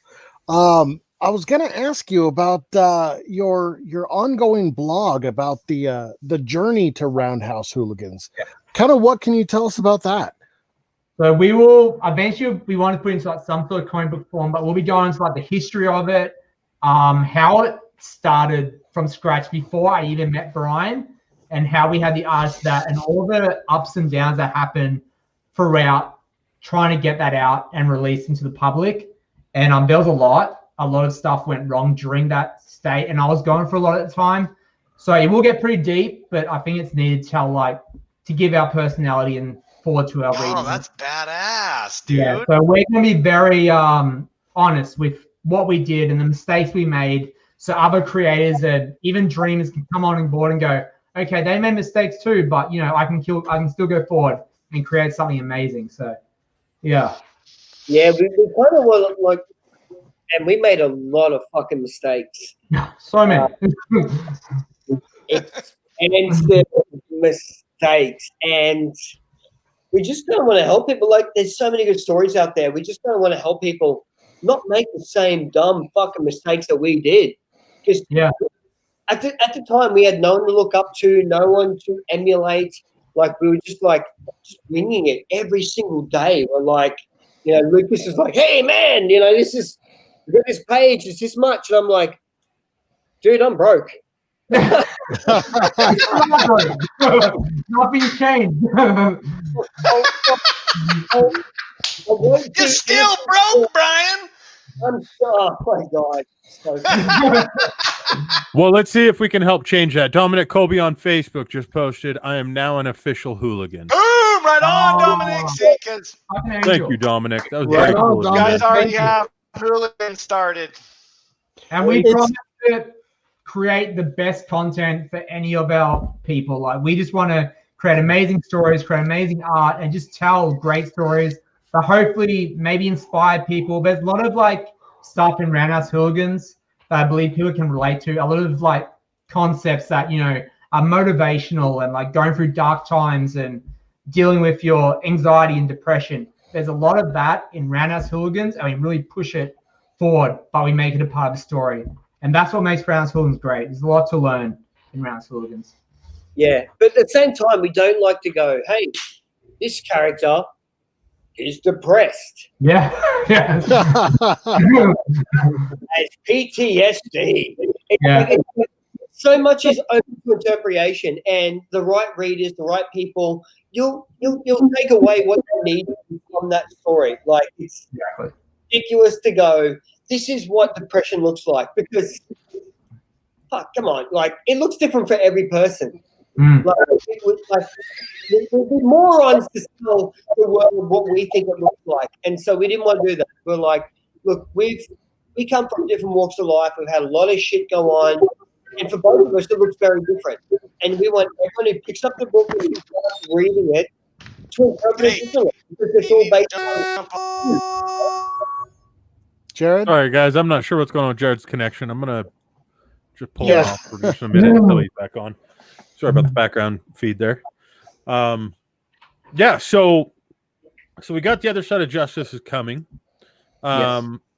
How far into that are you guys? You just finished book 1, is that right? Very, very new, and in the first, we only actually just started production in the first opening scene. But I really want to put the first 12 pages out as a teaser to what's to come, and that's what we're pushing on now. So, okay, yeah, cool. And there'll be concept to come with it, and more artwork, posters, pin-ups, all that sort of stuff. There's some cool characters in that, just as well as Roundhouse Hooligans has cool characters. This has different characters, and I believe it's actually darker Roundhouse Hooligans, just on a different level. So yeah. Yeah. So I had to. Oh, go ahead, Brian. Sorry. You go, Frey. Sorry, man. I had to get clarification on this just to make sure that I could say this while we were on a stream. But we are currently working on a new feature for the uploader, to where if you guys would like to, we'd love to have you guys upload the book, Other Side of Justice. And we can actually set it so that it's a preview only mode and people can actually pre-purchase it. Yeah, and look, right now we have 2 pages and the rest is text. That's you guys could have just a cover and it would be fine. I would honestly love to have it just out there as text and have people read it, because the feedback we've had from people reading the story while they're obviously there's an objective, there's our point of view. People interpret it differently. But man, to have those words out there and people reading it and have all these different emotions coming back, really, it's in our creative process and writing and how we're going to move forward. But I'd really like to get the first 12 pages out there in text alone, because I think the story is strong enough to carry itself. But I've done that. I've worked on a lot of different things, but the feedback I've had from friends, family, artists, fellow writers come back on this. I feel like if anyone can get through the first 12 pages, which is heavy, I'm not going to lie, it's not a light read, but it's fun, enjoyable, it's intense, it's fucking heavy. But anyone who gets through those 12 pages, they are hooked. They are. I want to read the script now, man. It's Come badass. on. It is badass. I'm so much cooler than you guys because I got to read it. Yeah. Sorry about that. Yeah, he is so much cooler than us. And I don't know. I didn't think we'd be losing out in any way whatsoever by allowing people to jump on and read this new story we have going, because it is. Yeah. Man, it is. We've been working on it way too long, and we've cut too many things. We've done too much. Are you guys going to do a Kickstarter with Other Side of Justice? Oh, yeah, we're going to need to eventually. Yeah. Okay. Yeah. Okay. Because the one cool thing that I'm thinking about here, and I'm just thinking of kind of what you're talking about doing with the marketplace. The cool thing is if you just put in the script as is, it does give people the opportunity to read it, give that review feedback and things like that. And then when you guys go to do your Kickstarter for that comic, and we would love to be a part of that with you guys. Then you guys, then you can jam it out there. People have an idea of what's going on, but now you got the art added and all that other stuff. So it could dramatically increase the success of your Kickstarter, possibly, if they have, I know what that story's about. Oh my gosh, with the whole scenes and everything, how incredible would that be? You know what I'm saying? It could be a good teaser. Just don't give too much away. That's what I say. Unless you're giving it to me, then give me everything. Well, you're on point, man. If I would be Lucas and I will chat later, and he'll be like, "What the fuck are you saying on a live channel?" I'm gonna fucking strangle you, man. I'm here going, just grinding my teeth, going, "Shut up, man! Shut the fuck up! Just keep smiling. Just keep smiling." A 12-page teaser, and then 2 pages from that teaser to show what we're going for, because. Man, people jump on, they love it, and the reason we created Patreon was because we don't want to have one It's not just Roundhouse Hooligans.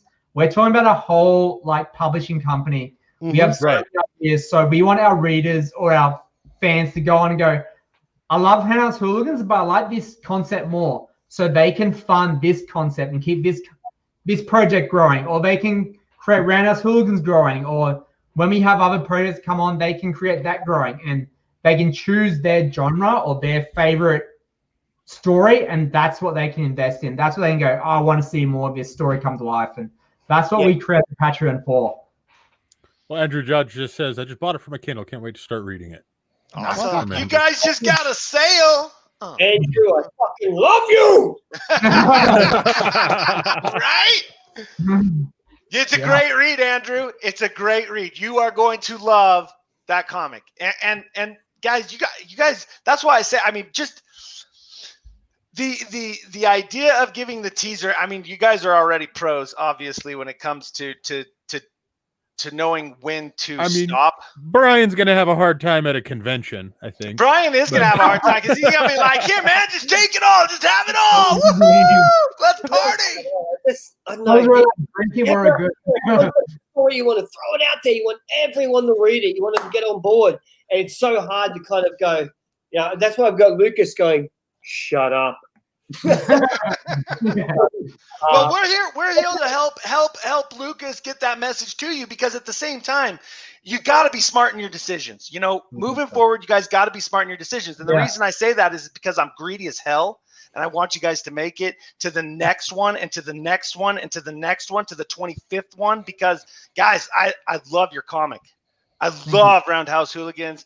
Freaking, that comic is freaking awesome. I can't wait to see Other Side of Justice. I mean, reading that, like I said, was intense, super intense. Actually, freaking my marketing director read it, and she had some pretty incredible things to say about it. Give me 1 second. And I'm like, I don't know, I really back any sort of indie development. And so, like, if I had my way, you know, like, let's fingers crossed, let's see what happens. But man, I don't want to see it on any other platform except crypto.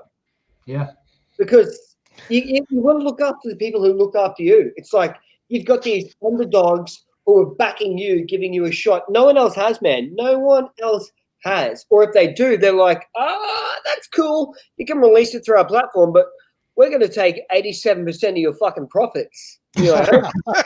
Whoa! We had that money already. They definitely don't give you the lion's share. That's for sure. Like, I don't know. I'm always, I don't know. I think it's a bit of an Aussie thing. Like, we always back the underdogs, and so when I get people backing me and giving me a go, like I'm on board. Like, I'm all in as far as. People want to I'll reciprocate, and I'll take the risk on you. And like I said, like, man, just crypto, just giving us a platform, like a good platform as well. Like, that's a crazy thing. Like, a lot of platforms out there, but they're shit. You know?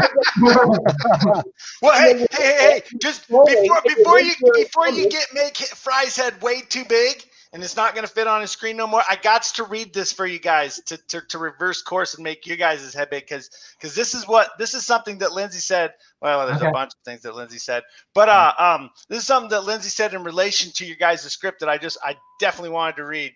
Nice. Let's see. The phrase "entered a darkness, and from its putrid belly I cannot escape" is such a darkly beautiful metaphor, weaving a visual that the reader doesn't even need an image to feel Jackson's emotions in that moment. Yeah. Can you tell she's a writer? I want to hire her. You can't have Lindsay. Dude, no. She's like, we wouldn't let Lindsay go anywhere. She's great. Yeah, that feedback that she gave us was like exactly what we needed. It's like, whoa, it gave us like tingles, man. We had goosebumps when we heard that. Yeah, your guys is. Oh, I think I just lost it. What'd you do? I don't know. You all paused. Was that me or you guys? That's you. That's you. Man. My network sucks, guys. I'm sorry. That's why my camera went out and Fry keeps turning me off. I think I'm depressed. It's totally because of his network. Yeah. See, he did it on my birthday. What a dick! And I don't even have any way to do it back because he hasn't given me admin controls yet. Dude, that's just our way of saying happy birthday. Yeah. Sure. I like your guys' birthday present. We're trying to tell you to go celebrate. Oh, see ya. I'm kidding, Jared. Get back here. Oh, what? Oh, I'm sorry. What? No, you it's your said go birthday. celebrate. Wait. All of a sudden, you hear Jared's voice. I'm sorry, you got to speak louder. You're cutting out. I'm going through a tunnel. A beer tunnel. All right, guys. Jared, shut up. It's your birthday. Get to work. So I've got this idea. And call me crazy for bringing this up on a stream, but if I put you on point, then it's harder for you to say no to me. So on December 4th, on the first panel that we're going to be doing with CouchCon, everybody. Well, these two mainly. Anybody but you. So the first panel that we have for CouchCon is about how comics can bring everyone together, and all of our guests that are currently on that are from all around the world. Yep. We do already have an Australian joining us, but I'd love it to have a couple more. I think it'd be fun. Sounds wonderful. You guys want to join? I think we can make that happen. I'll be here if you like it or not. Yeah, that's the answer I want to see. Now, so if we say no, we're going to feel bad. So we have a choice. Let's do it. Let's make it happen. Yeah. We wouldn't feel bad. You can tell us no. If you're busy, if you got other stuff going on, you can tell us. We are down to talk to you guys some more. Yeah, let's do it. Let's make it happen. If you can't make it, Brian, then we totally understand. I've got a phone. There's no excuse to not make it. You can be there. I'll make sure.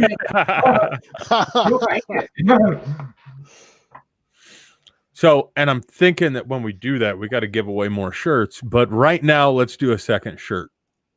Sounds good. So, looks like Jared's excited real quick on chat about you guys coming on. So let's do this. Everybody that's got the book inside of CryptoComics.com. Next person to leave a review. And I'm not asking you to leave a 5-star review, to be clear. I would never, ever do that to any of our users. But any user the next user that leaves a review is going to win a shirt. Sounds good. Does that work for everybody? All right. Love it. So you heard it, stream. Get over there on CryptoComics.com/u/freefall. I believe it's Freefall Comics, not Freefall. Is that right? Yeah. Let me double check. Yeah, Freefall Comics. /Freefall Comics. Make sure you pick up Roundhouse Hooligans. If you haven't already, I'd really like to ask you why. Yeah. Get on it. Tell us what you think. Give us good, bad feedback. We want to know everything. And we will promise to keep on creating great content if you keep on loving what we're doing. So, yeah. Mm-hmm.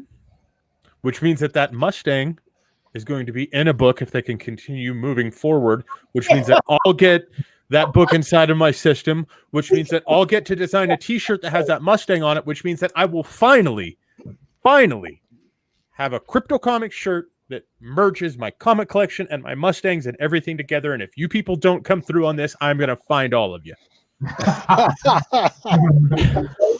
Is that this Mustang? Yep, there we go. I'm going to add that stream right now. Look at it. Oh, that's right. That's right, ladies and gentlemen. Look at this for a minute. For less than a cup of coffee a day, you can ensure that Fry can make this into a t-shirt. Cross-stitch shading. The guy is just, Christ, he's fucking good. It's gorgeous. Yeah. But we just the depth is so amazing. Hooligans on the run where we can create Roundhouse Hooligans first, and it's just like kind of paying for itself, and then we can move on to other projects like the Other Side of Justice. So it's all about one project at a time, then we can put our investments and our money into creating another project on the side, like the Other Side of Justice or any future projects which we will be creating. So, yeah. So somebody just left a 5-star review saying action-packed. Username was FrogToys2, and I'm pretty sure that's Dominic, who already won a shirt. Dominic, I love you. Which means I got to be the jerk here, Dominic. That means that your girlfriend wins, considering you came on because your girlfriend recommended this comic. Yeah, it makes sense. Lucas, another crazy, the Other Side of Justice is every character in the show is based on someone we know. Yeah. We don't use a generic template because we're like everything starts to look the same. So contact us, email us, send a DM, do whatever you got to do. But if you want to be in our comic, just send us an image. You'll be in there. You may not die so well, but even Roundhouse Hooligans, like Roundhouse Hooligans down the track, there's a lot of deaths in Roundhouse Hooligans. It gets chaotic, violent, and if we can have faces that are okay with their faces being killed, then we'll use them. If they're okay with that, then it's gonna happen. You probably won't be in a scene with Violet or like any of those scenes, but you might get killed in it, and that's cool. All right. Well, Dominic on Facebook says that's cool. Me and my girlfriend live together. She have the address. I'm pretty sure I still have her shirt size. I think she's won a shirt before. But if she hasn't, Dominic, shoot me a message on any of the social media platforms. Make sure I have the right size. And we'll make sure we send it out with yours. Just let everybody know the good place to get a hold of them so that you can possibly be featured in their stuff. I'm going to say is Patreon because do it. Why not? Oh yeah. I'm gonna plug the spot. Man. They might make a couple of bucks. You know what I mean? Yeah. Amen to that, man. Amen to that. Dominic says, "Wait, I can be in a comic. Where do I send this message?" I just said, patreon.com/comics. Image. Image. Yeah, I will have you killed off in a heartbeat. Yeah. It depends how pretty your face is. I almost want to ask you to have Dominic get killed off immediately and have his girlfriend survive just because he's won 2 shows tonight. I'm just kidding, Dominic. I'm joking. It happened. Yeah, Dominic's an awesome fan. We actually had him on a stream last week, and it was fun, man. We had a good time. Yeah, we had a really good time. Like Dominic, I'm not even bullshitting. I'm like, look, you send me a good DM and send me some good images, I will straight up put you in the other side of justice. You will fucking die, but I will put you in there. Like, yeah, it's cool. Yeah, that's pretty rad, man. That's we've got some other creator buddies that they actually place that as a part of their Patreon. Yeah. So just throwing it out there in case you want to do a couple and then make it a Patreon thing. It seems to work out really well. Thing for your Spotlight Live right now. Send me your images right now. Good shots. Like I need to be able to pass it on to our artists. I'll fucking kill you off. Lucas, there's a lot, right, man? Like there's very few who will walk out of this looking good. Will you please put Jared in this comic then? Oh, he's fucking dead. Roundhouse Hooligans. All 3 of you guys are going to be Roundhouse Hooligans. Oh. And just because I can, I promise you. Download Roundhouse Hooligans. Share it. Talk about it. Have fun. Just just invest in someone small and indie. Talk about it. Send me your image. I'll put you in justice. I'll fucking kill you off. That's such a great statement. I love it. Not even fucking lying. I'm about to go in and just edit the bio for Free Fall Comics so that it just says, quote, "I'll fucking kill you off." Yeah. Oh, I love you. Oh, and Roundhouse Hooligans, we will plug Crypto Comics. I promise you that in issue 2, there will be a Crypto Comics logo in one of the panels, one of the scenes.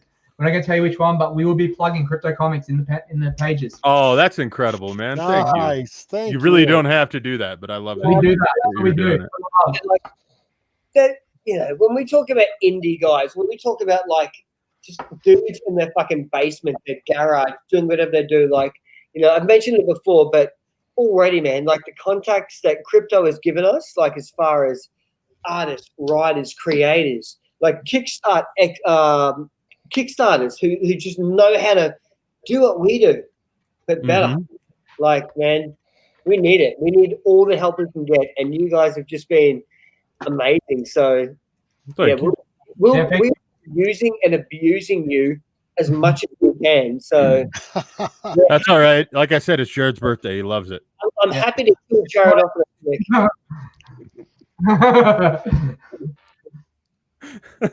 Let me catch up on chat here real quick, guys. Leslie on Facebook says, I feel like my life should be a comic book series. I think everybody can feel that way sometimes. Oh, yeah. Yeah. Dominic says, kill me off in the most horrific way that you can think of, please. I think I missed the link, so if I send it to Fry, could he send my image to you?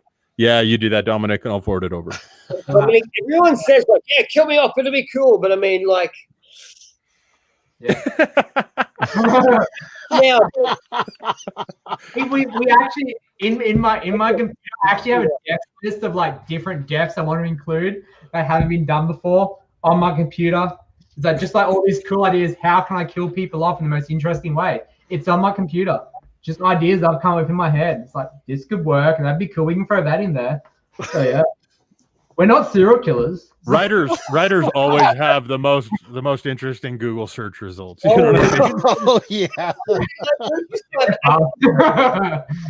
Like, what if someone turns up at a house based on just what we've been searching in the past 24 hours? Because it's been fucking messed up.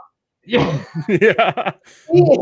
It's like, yeah. Well, Joe Fraser on Facebook says, I have a character in another comic.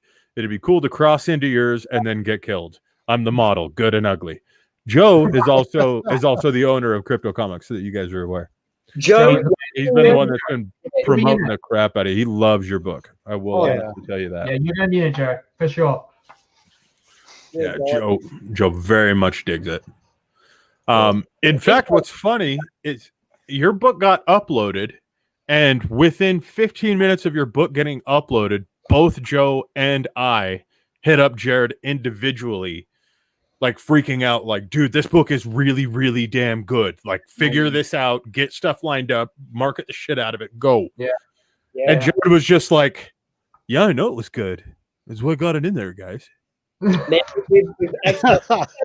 like, well, Lucas and I don't want to sound like wankers, but we are wankers Australian. But it's generally the feedback we've gotten. Like, when you look at a lot of indie developers, indie comics, things like that, we want to take to a whole new level. Like, we invested ourselves, our time, our money on a scale. I don't think it's not out there. Like, when you look at other indie comics and then you go, yeah, that's cool, whatever. And then you look at Roundhouse Hooligans, you're like, okay, so that obviously had a big backing. No, they fucking haven't. They just and they fucking funded everything they had into issue 1. So, man, and as Freeable Comics, we want to get to a point where we can go back and help other indie creators out, help them publish their own books and get their own dreams out there. Like, that's what it's all about. So once we make it to a point where we can scale, we really want to go back and help smaller comic book creators and go, we were in the same spot at one stage, but let me help you guide you to be a big production. That's what it's all about, giving back. So we really want to get to that point where we can do that. So yeah. That's cool. Yeah. And man, with the help of crypto, like, we're pretty confident we can do it. Yeah. And it sounds crazy for a couple of like honestly, man, like, we are broke as fuck. Welcome to the party, dude. Welcome to the party. Project enough, and just to go, just keep doing it. And when we've got like these awesome, like, just like when we've got crypto comics, like this other industry, this other backer, just going, you know what? We're here. We're an avenue. Use us. Like, let's help build each other. And we're doing it. We're gonna have a red hot fucking crack, man. We're gonna give it all we've got, and our goal is to get it out there. And fingers crossed through you guys, it'll make it happen. Thank you, man. We just honestly, your guys' book kicks ass. We're just really stoked to have it in here. This is gonna sound like kind of selfish, to be honest with you, but guys, your book makes our reader look badass. Man, You know what I mean? Like this book looks so.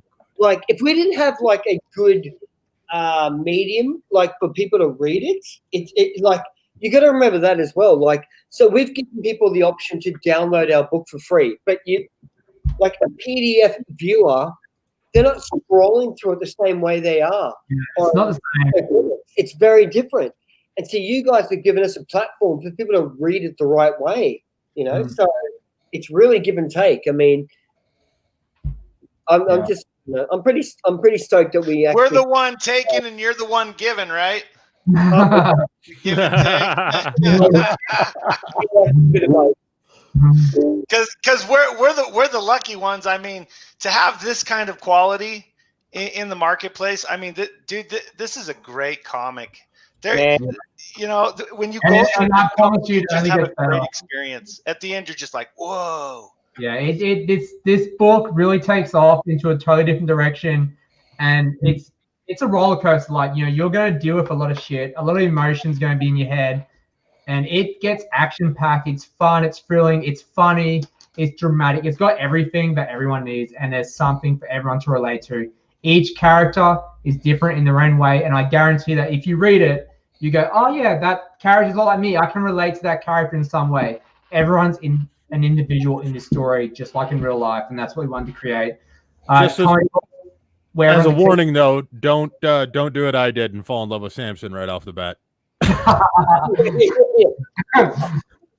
know, right? And I'm sorry for cutting you off, Lucas, but I'm a little upset with you on that one. Okay. Now wait a minute. We don't even know if he's dead yet. That's the problem. I know. Spoiler alert. What? Shut up, guys. Wait, what the You fuck? shut up, Matt. I need to know. Hey, Frank, I'm looking for you called Issue 4. Be patient. You don't know anything. We're not saying anything. but we will say shit gets intense. Shit already got intense. It's just the first issue.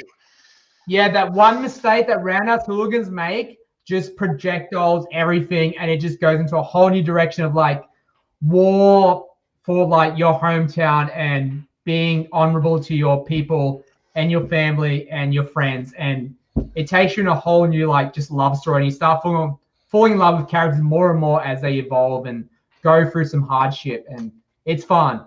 Yeah, you're going to fall in love with Roundhouse Hooligans. They're a great group of people. They're my best friends. I created them. Roundhouse Hooligans made, dude. Like we made so many mistakes, and we learned so much. Like this is one thing. Did you learn from every mistake, Brian? I think every mistake is a learning experience. Man, absolutely.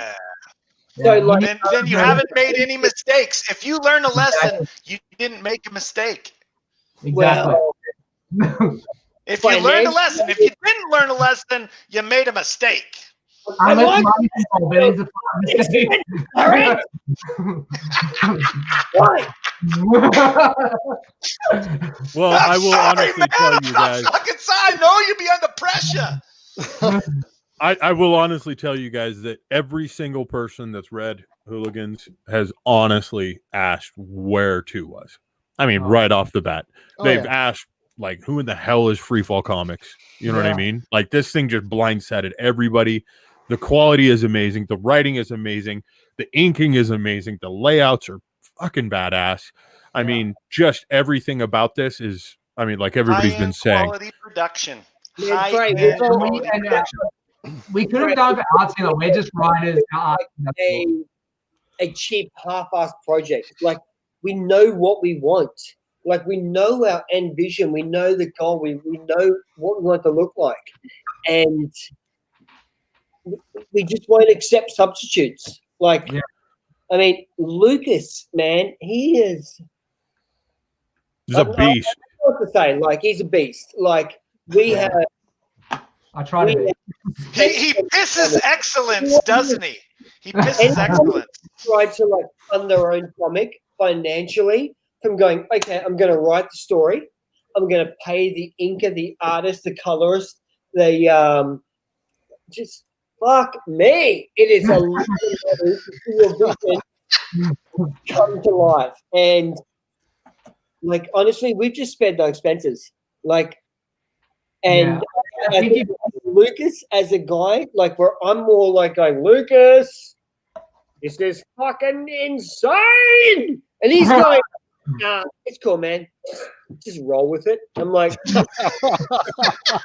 Well, I for one cannot wait to see what you guys can do when you aren't nickel and diming it, because this is shit. the shit that we see here, you guys, is absolutely absurdly good. So Yes. You know what I mean? I remember a like long we time ago. appreciate it more than you could ever know because It's been a hard struggle. Yeah. Well, it's taking you guys what, 7 years to get something to production? Yeah, around 7, maybe longer, because it started in screenplay form first. So it was Roundhouse Hooligans was actually meant to be a TV series. Mm-hmm. That was even before Netflix was popular. So before Netflix, Roundhouse Hooligans was a TV series that wanted to get pushed out in studios. So yeah, so it was a while ago, and that was back in like maybe high school, which was, I'm not going to feel old now, but it was very long ago. And yeah, so then so Lucas, what happens when you see your creation in the reader? Like, what are the emotions for you? how many times, Lucas? Because I'm like 9, 10 easily. Really? Yeah, it looks amazing. Like reading it in the readers go, well, this is better than a PDF. This looks way better than PDF. This is what I want to sell to people. If I can't at the moment, if we can't like create a hardcover because we just don't have the money for it, and to create that, then this is better than that. You know, you can read it like a book on your, on your phone or on your computer. It's great. It's amazing. Yeah. Yeah.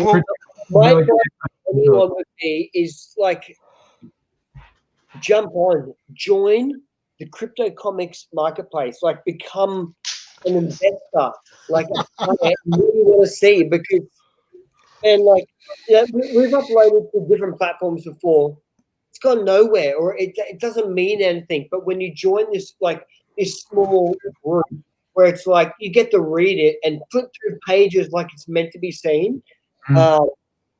Yeah, I don't know. Like there's so many other great creators on there. It's like just what you guys have done, great. allowing us the opportunity to add more and more. Like, so Lucas and I like your cinematic background, man. We want to add music and themes to our stories, and crypto allows this. Other platforms, they don't allow that. So Lucas, man. Hey Brian, Lucas told me that you guys might do an actual narrated version. Would you be playing one of the characters? Would you guys be doing the characters? We get voice actors that can actually do it properly and do it well. I hate hearing my voice as it is. Well, let me catch up on chat real quick, guys. We got Matt Langston in chat that's been going, and haven't had a chance to click over to him. Well, so. Matt, it's because we can't invite you on here. This is a spotlight, buddy, for creators. Nope. And then he says, "Is it because Jared has feelings for me and doesn't want people to know?" Brian, you've been telling my secrets. Yes, Matt, you told him too. True. Yep. You guys are freaking losers. Langston goes on to say, "I freaking love Free Fall on fleek. I don't think people say that anymore." What's on fleek? What the hell is that? But he does go on to say, "It's amazing, guys. Great work." Thank you so much. And that's the thing, man. Everybody that has looked at Roundhouse, every damn person has been blown away by it. Like, the level of quality that you guys have is not something that you would expect. A couple of guys came together, decided to make it. From a no budget. Yeah. It's freaking nuts. So, a long time ago, Lucas is like, "Oh, we got these pages and this cover and this poster coming up. Are you okay?" And I'm like, "I'm working overtime." I'm expecting so much back. I should be able to invest in it. Like, man, like it's hard. Man, it's fucking hard. It's real hard. It's real hard to put money down. But the truth of the matter is, guys, there is a light at the end of this tunnel. I want you guys to know that, man. As much as you guys appreciate us, we fucking love you guys. And we are going to do everything that we possibly can to get you guys out there, to get you, scene. Hopefully, get you guys sold. Let's hit these guys' links one more time. We got Patreon. Y'all, Yeah, did you guys Jared just gotta drop get the on there on F-bomb the and act Patreon. like it didn't happen? Dude, why did you point it out, man? Jeez, come on, I'm dude. so proud of you. Know I what, wouldn't guys? have done it. Not Dude, only this is has like my Free Fall put 16th together a badass F-bomb on comic, this one, dude. As not soon as only is Brian, Free Fall building a publishing plat, not only are these guys fucking awesome, but they just got Jared to drop the F-bomb on a live stream, and he didn't even spontaneously combust. Say again, Jared. wait till he Again. watches I the do again. replay and counts them. I've been dropping F-bomb. As soon as Brian started, I was like, oh, it's on. Yeah, but that was a clear one. That was a clear one. Go ahead and continue what you're saying, though, Jared. I apologize. I for forgot. cutting Now off. you guys are going to have to remind me where I was. Make sure you guys go check out these guys on social media. Facebook.com/freefallcomics. Patreon.com/freefallcomics. right. Instagram.com/freefallcomics. And Linktree? On Linktree. Yeah, what is Linktree? Freefall Comics. Linktree is kind of a one-stop shop. It's like you go to Linktree and it's got all your links to all your things. So excellent. You go to Linktree, it's like there's your free comic. There you can sign up. There's like it's everything. Promoting. There's Patreon. So if you go to Linktree, you'll be able to find all the things they need, like signing up, Patreon. It's all there. Yeah. Fantastic. And then you guys know that you can put links in the books, right? In the marketplace. Excellent. Be sure to do that because we want to get people to where they can contribute money to you. I mean, one of our biggest one of the things that we at Crypto Comics stand for is being able to support creators directly. You know, one of the problems that the industry has is the creators aren't supported directly. There's too many middlemen taking too many cuts so that the creator can show his work. And then in the end, the creator's like, well, I got some pennies, and everybody else in between is like, well, I'm filthy rich. Woo!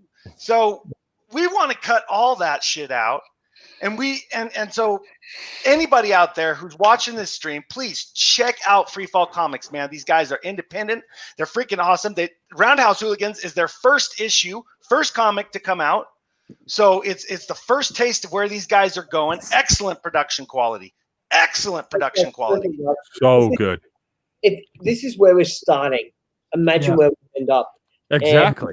You guys are going to end up with big, huge contracts from big name people. And I'm going to be like, I talked to those motherfuckers so long ago. Man, like, Crypto Comics helped us out already. Like, I don't know. I just want to tell everyone out there, like, so much. Like, if you love stories, new like characters, like, just jump on board. Get on the Crypto Comics. Like, it blows me away already, the people I've met through just being involved with you guys. Like, it's really been amazing. Yeah. Oh, you ain't seen shit yet. Get ready.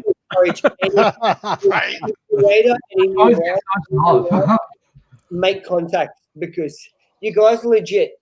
That's like one thing. Like, I have a good bullshit meter, and you know. Wait a minute. What did my bullshit meter hit? Very low because low. When I get to talk to you, like away from cameras, away from all this stuff, and you're like, you know what? That's Jared. Like, he's straight up. He wants to help everyone be fucking good, be cool, be famous, get their stories out there. So I appreciate it, man. Like, thank you. Our own little birthday boy. He's going up so fast, dude. That means a tremendous amount to me, dude. Like, you have no idea, Brian. I so appreciate that so much, dude. Because, like, you know, like we all suffer. Everybody on this call works multiple jobs to participate in this industry. I know every single one of you do, and to hear your gratitude, man, means so much to me, man. It's gonna make me cry. I'm not even joking. Like, sorry, I gotta. Seriously though, man, it's so important. Like, these things are what really count, you know. Oh, fuck you, Fry. And the thing is, the creative industry is so hard, especially the comic book industry is one of the hardest industries to break into. So if we all come together, help each other out, we can really create something amazing. And I think just don't give up. Keep on working on your own dreams, and don't listen to naysayers. Just if you got something you believe in, do that. That's you. Do it. Be like Free Fall Comics. Yes. And it will suck sometimes, but just keep working at it, no matter what. And then, like Lucas and I have been working at this shit for years, for fucking years, investing in different ways, one way or another. And then, you know, we get an email, we start like contacting, like we start talking to these guys from Crypto Comics, and I'm like, what the fuck's Crypto Comics? I'm just like, I'm so poor, I have 4 kids, I'm immediately angry about everything in my life. Come on, fuck him! And I'm like, oh shit. All right, man, Lucas, I like him. And he's like,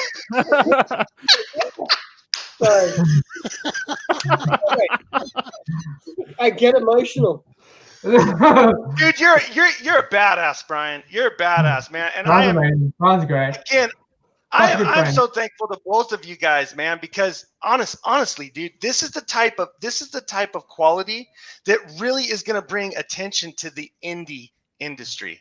You know, we've got some hills to climb, we've got some hurdles to jump over, we've got some barriers to break down.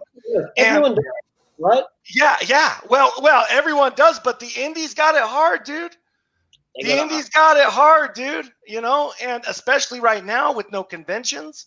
I mean, it's a rough world for these guys. Yeah. You know, you guys, you're telling us you need help to make it to the second issue. And that's why I'm pleading with everybody, you know, go to these places that you can support these guys, because this is what makes the difference. This is what makes it so people like Free Fall Comics can keep making great, engaging content, man. And I'm telling you, if you haven't read Roundhouse Hooligans yet, read it. And you'll know exactly what I'm talking about. You will do the exact same thing. You'll be like, excuse for not reading it. It's fucking. Yeah, they gave it to us. They're broke, and they gave it to us to show you. Oh my gosh!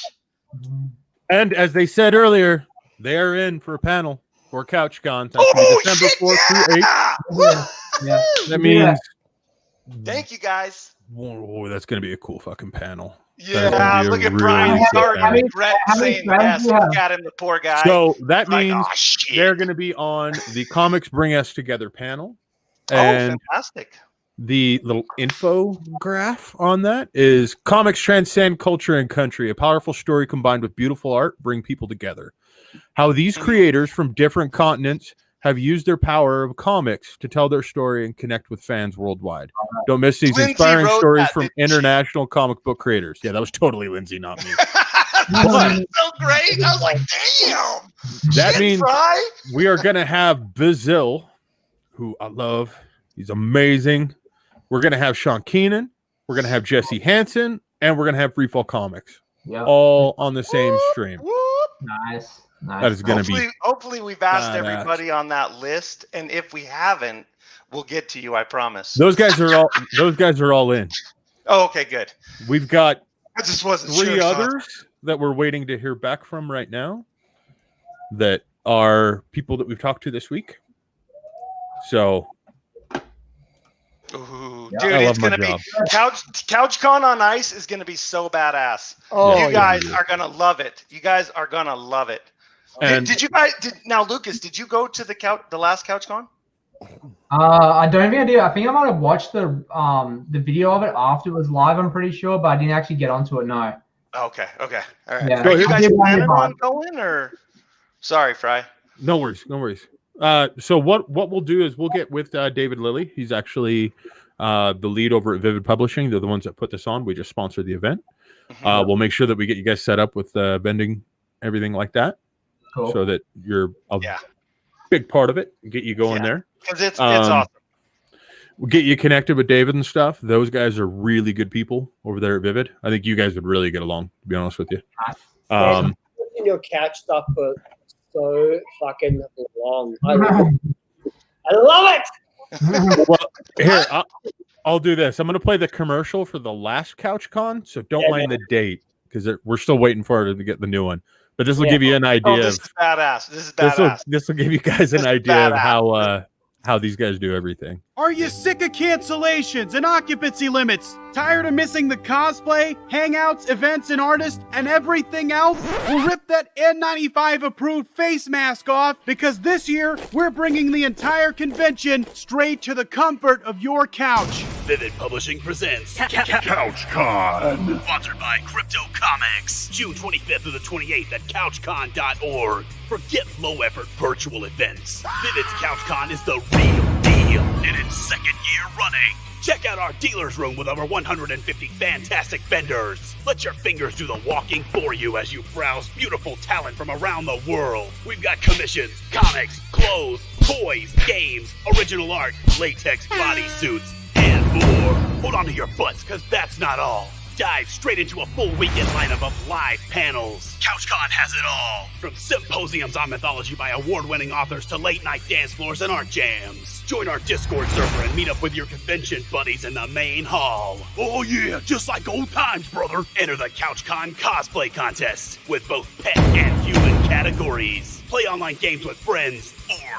enemies. Friendly high-octane trivia competitions like Jeopardy! Or join a skirmish match for some not-so-friendly competition, Jack. And don't miss the panel from our guest of honor, Corvus Pointer, creator of the incredible webcomic Lions of Cosma. Stop by and thank CryptoComics.com, the greatest sponsor Vivid's 2020 CouchCon could ask for. At Vivid's 2020 CouchCon, we're changing the game, giving your favorite creators global reach, royalties on resales, the lion's share. To wipe away those canceled event tiers and get pumped for the best online convention in existence. Vivid Publishing's CouchCon. So get your butt to CouchCon.org, June the 25th through the 28th. I'll see you there. All right. That's awesome. Badass. Oh, we lost someone. Yeah, Brian had to step off camera real quick from the look of it. So no worries. No worries. Dude, I love that video. It's so freaking, it's so like monster truck firework freaking pro wrestling. Oh, Brian had to get a refill. Yeah. Oh, Brian! I knew he didn't have a truck of piss. He just wanted more drinks. That's why he's loving everybody my right now. fucking empty. It's been empty for ages. Yeah, Lucas, he's gotten to the I love everybody stage. That's why he's like, I love you guys. You guys will get to the point on these streams where you have a kid off camera and you're just like, beer me. Bring you one. You train him. It's not cool to ask your kids for beers, like on screen. It's saying the wrong message, guys. Come on. Yeah, we don't ask our kids for beers. It's not a good look for anyone, all right? Well, yeah, we're nearing the top of the stream, guys. So just to continue on with everything we've been saying before, anybody that's watching this, make sure you go and check out Hooligans, man. It is such a badass book. Actually, I'm sorry, Roundhouse Hooligans. Let me say it that way. That way everybody can find it. Go to cryptocomics.com/u/freefallcomics. Feel free to sign up. They have open invite. We are definitely exclusive, but we've allowed them to be able to sign up anybody they want. And you can use that by watching the stream. Please go to their link, sign up, and check out their comic. Absolutely do that. We want to make sure that these guys get paid. And let Hit us the know what you subscribe think. button. Give a like. Give us feedback. Please share so these guys get seen by more and more and more people. Please. We've got no marketing budget. As Brian clearly said, we're all broke. Please help us. But yeah, Lucas, Brian, I just want to take a second. Again, thank you guys for coming on the stream, but more importantly, thank you for letting us put this book up in the system. It's awesome. I love it. It is so awesome. Thank you for being amazing.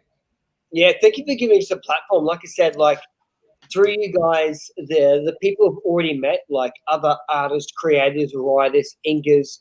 Like it's been amazing. So I'd encourage anyone who's jumping on right now, checking out you guys on the channel to invest, spend a few minutes, like look at what you guys are doing because it's incredible.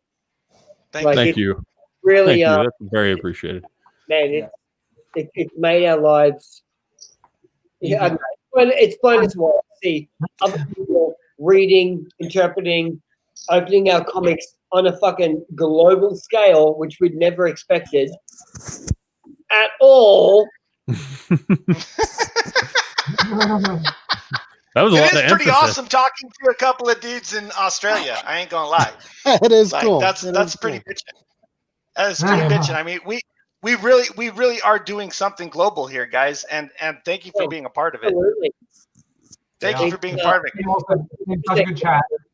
What you guys are providing is, I don't know, just something we couldn't have expected or imagined. So I don't know, we just appreciate what's going on so much. Well, hey, I would just like to offer our platform to you guys again when you guys do your Kickstarters, man. Please touch base with us, and if we can work it into rotation where we can line it up just right, we would love to freaking help you guys with that. If people are interested in that and Roundhouse Hooligans, I'd love to share through your platform, like what's going on, all the pencils and the inks that go behind the scenes. I'd love to show through you guys what it takes from concept to creation, because it's a big deal from words on paper to initial penciled out concept to a creation, like an inked out worded page. And I think we could do it through you guys. It'd be great. Well, I think we might already have something in the works. So if you guys want to hang around after the stream, we'll talk to you about it, just because that's not something we talk about on the stream. I kind of said the name on the stream. Am I going to get fired? Yes. No, you said living art book. Everybody knows we got living art books, but we have something additional to that you know about, that we can tell them about, but we can't share it out on the stream. I know what you're talking about. Hey, there is something that I'd like to share again on this stream, though. We can't leave without showing that Mustang one more time, just because it's so beautiful. All right, I'm all for and it. What is the artist's name again, please? Wilton Santos. I encourage every fucking one to find out who this artist is, because this guy is incredible. Please invite him into the marketplace. Cool. If you would be so kind. I love how he did the wallpaper. Yes. You know what I mean? Those details are so rad.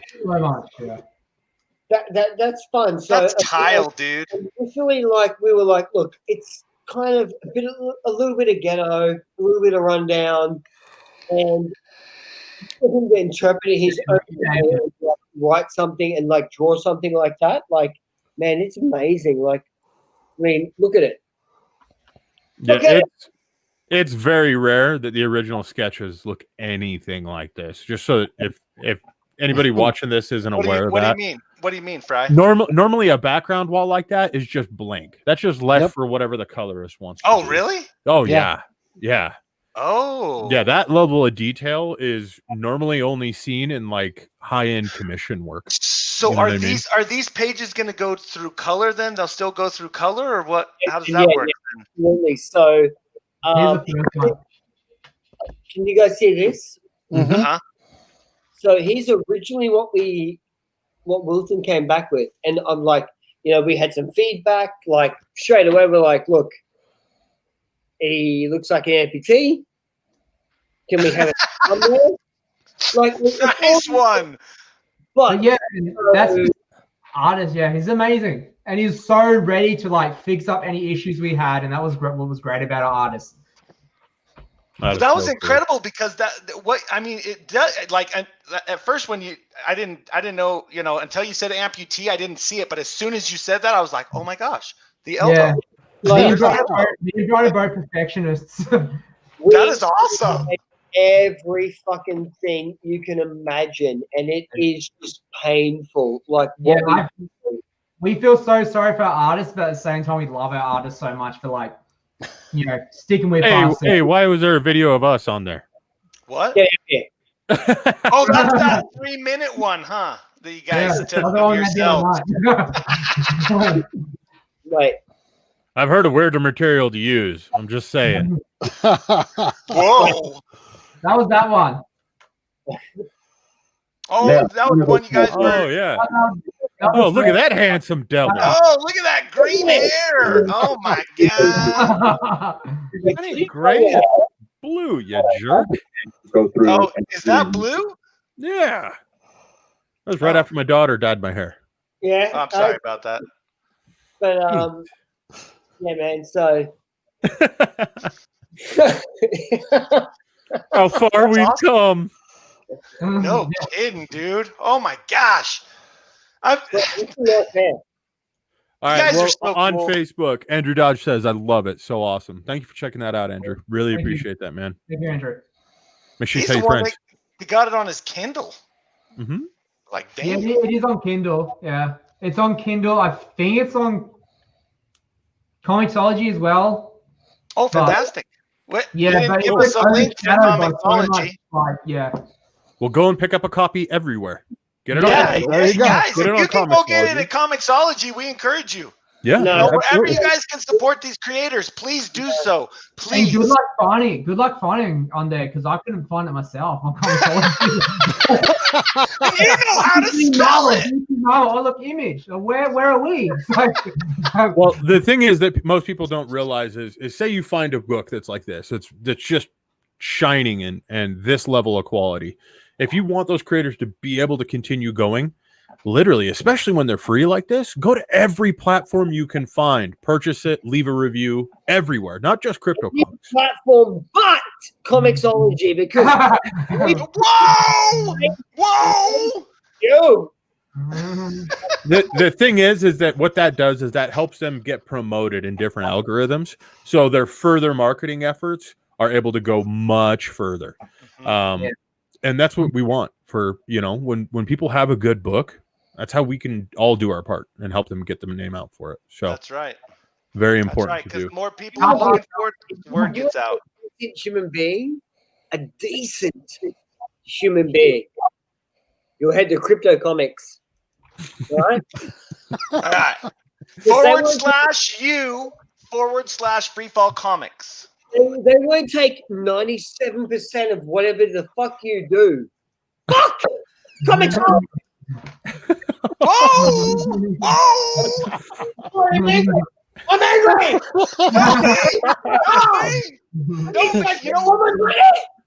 You don't have to be angry, Brian. You don't have to be angry because so much passion. yeah, it's all gonna work out. You guys have excellent His comments. kids are walking in the background like, Jesus, Dad. What the hell? On the fuck down, Dad. So I take it you feel some kind of way about this, huh? Don't worry, man. We've all done it. Hey, look, Blood pressure. Support the people who support you. That's what it all comes down to, right? Like, Mm-hmm. support the people who support you. Crypto support us. I will back them 110% every single day. They're like, it's all yours. So anyone tuning in, watching, whatever, fuck yous. I'm just... You're so thankful. We can tell, Brian. We appreciate it, bro. We really do. I get angry at people just chasing the ridiculous almighty dollar for shit. Like, support the creators. Like, that's really what, like, Crypto Comics, what I have seen is about. Creators, original artists. And these guys are, like, contacting us and they're backing us to allow us to do it. So fucking do it! Yeah! Fuck! Make it! Yeah! Fuck yeah! He said. Dude, the day you guys land stateside for a convention, I promise you, we're going to do whatever is possible to party it out. This is going to be great. Woo! We're going up. We're not going anywhere. We're here to stay. Rodriguez, like when Rodriguez is making our fucking movie, better believe. My family just checked on me. They're like, "What's going on in here?" All right. Well, with that, let's go ahead and end the stream. Once again, thank you guys for joining. Thanks everybody for watching. We love you. Make sure you go and check out Roundhouse Hooligans. It's fucking amazing. one of the best books out there right now, honestly. Everyone's fucking amazing. Let's do it. If you guys could stay on after the we'll be here. video ends. All right. Cool. All right, and everybody that's watching or watches this afterwards, make sure you hit like, hit subscribe, hit the little heart button, hit the little bell, do whatever the hell you want to do. Send a carrier pigeon, smoke signals. We don't give a shit. Just follow it. It works. All right, love you long time. Later.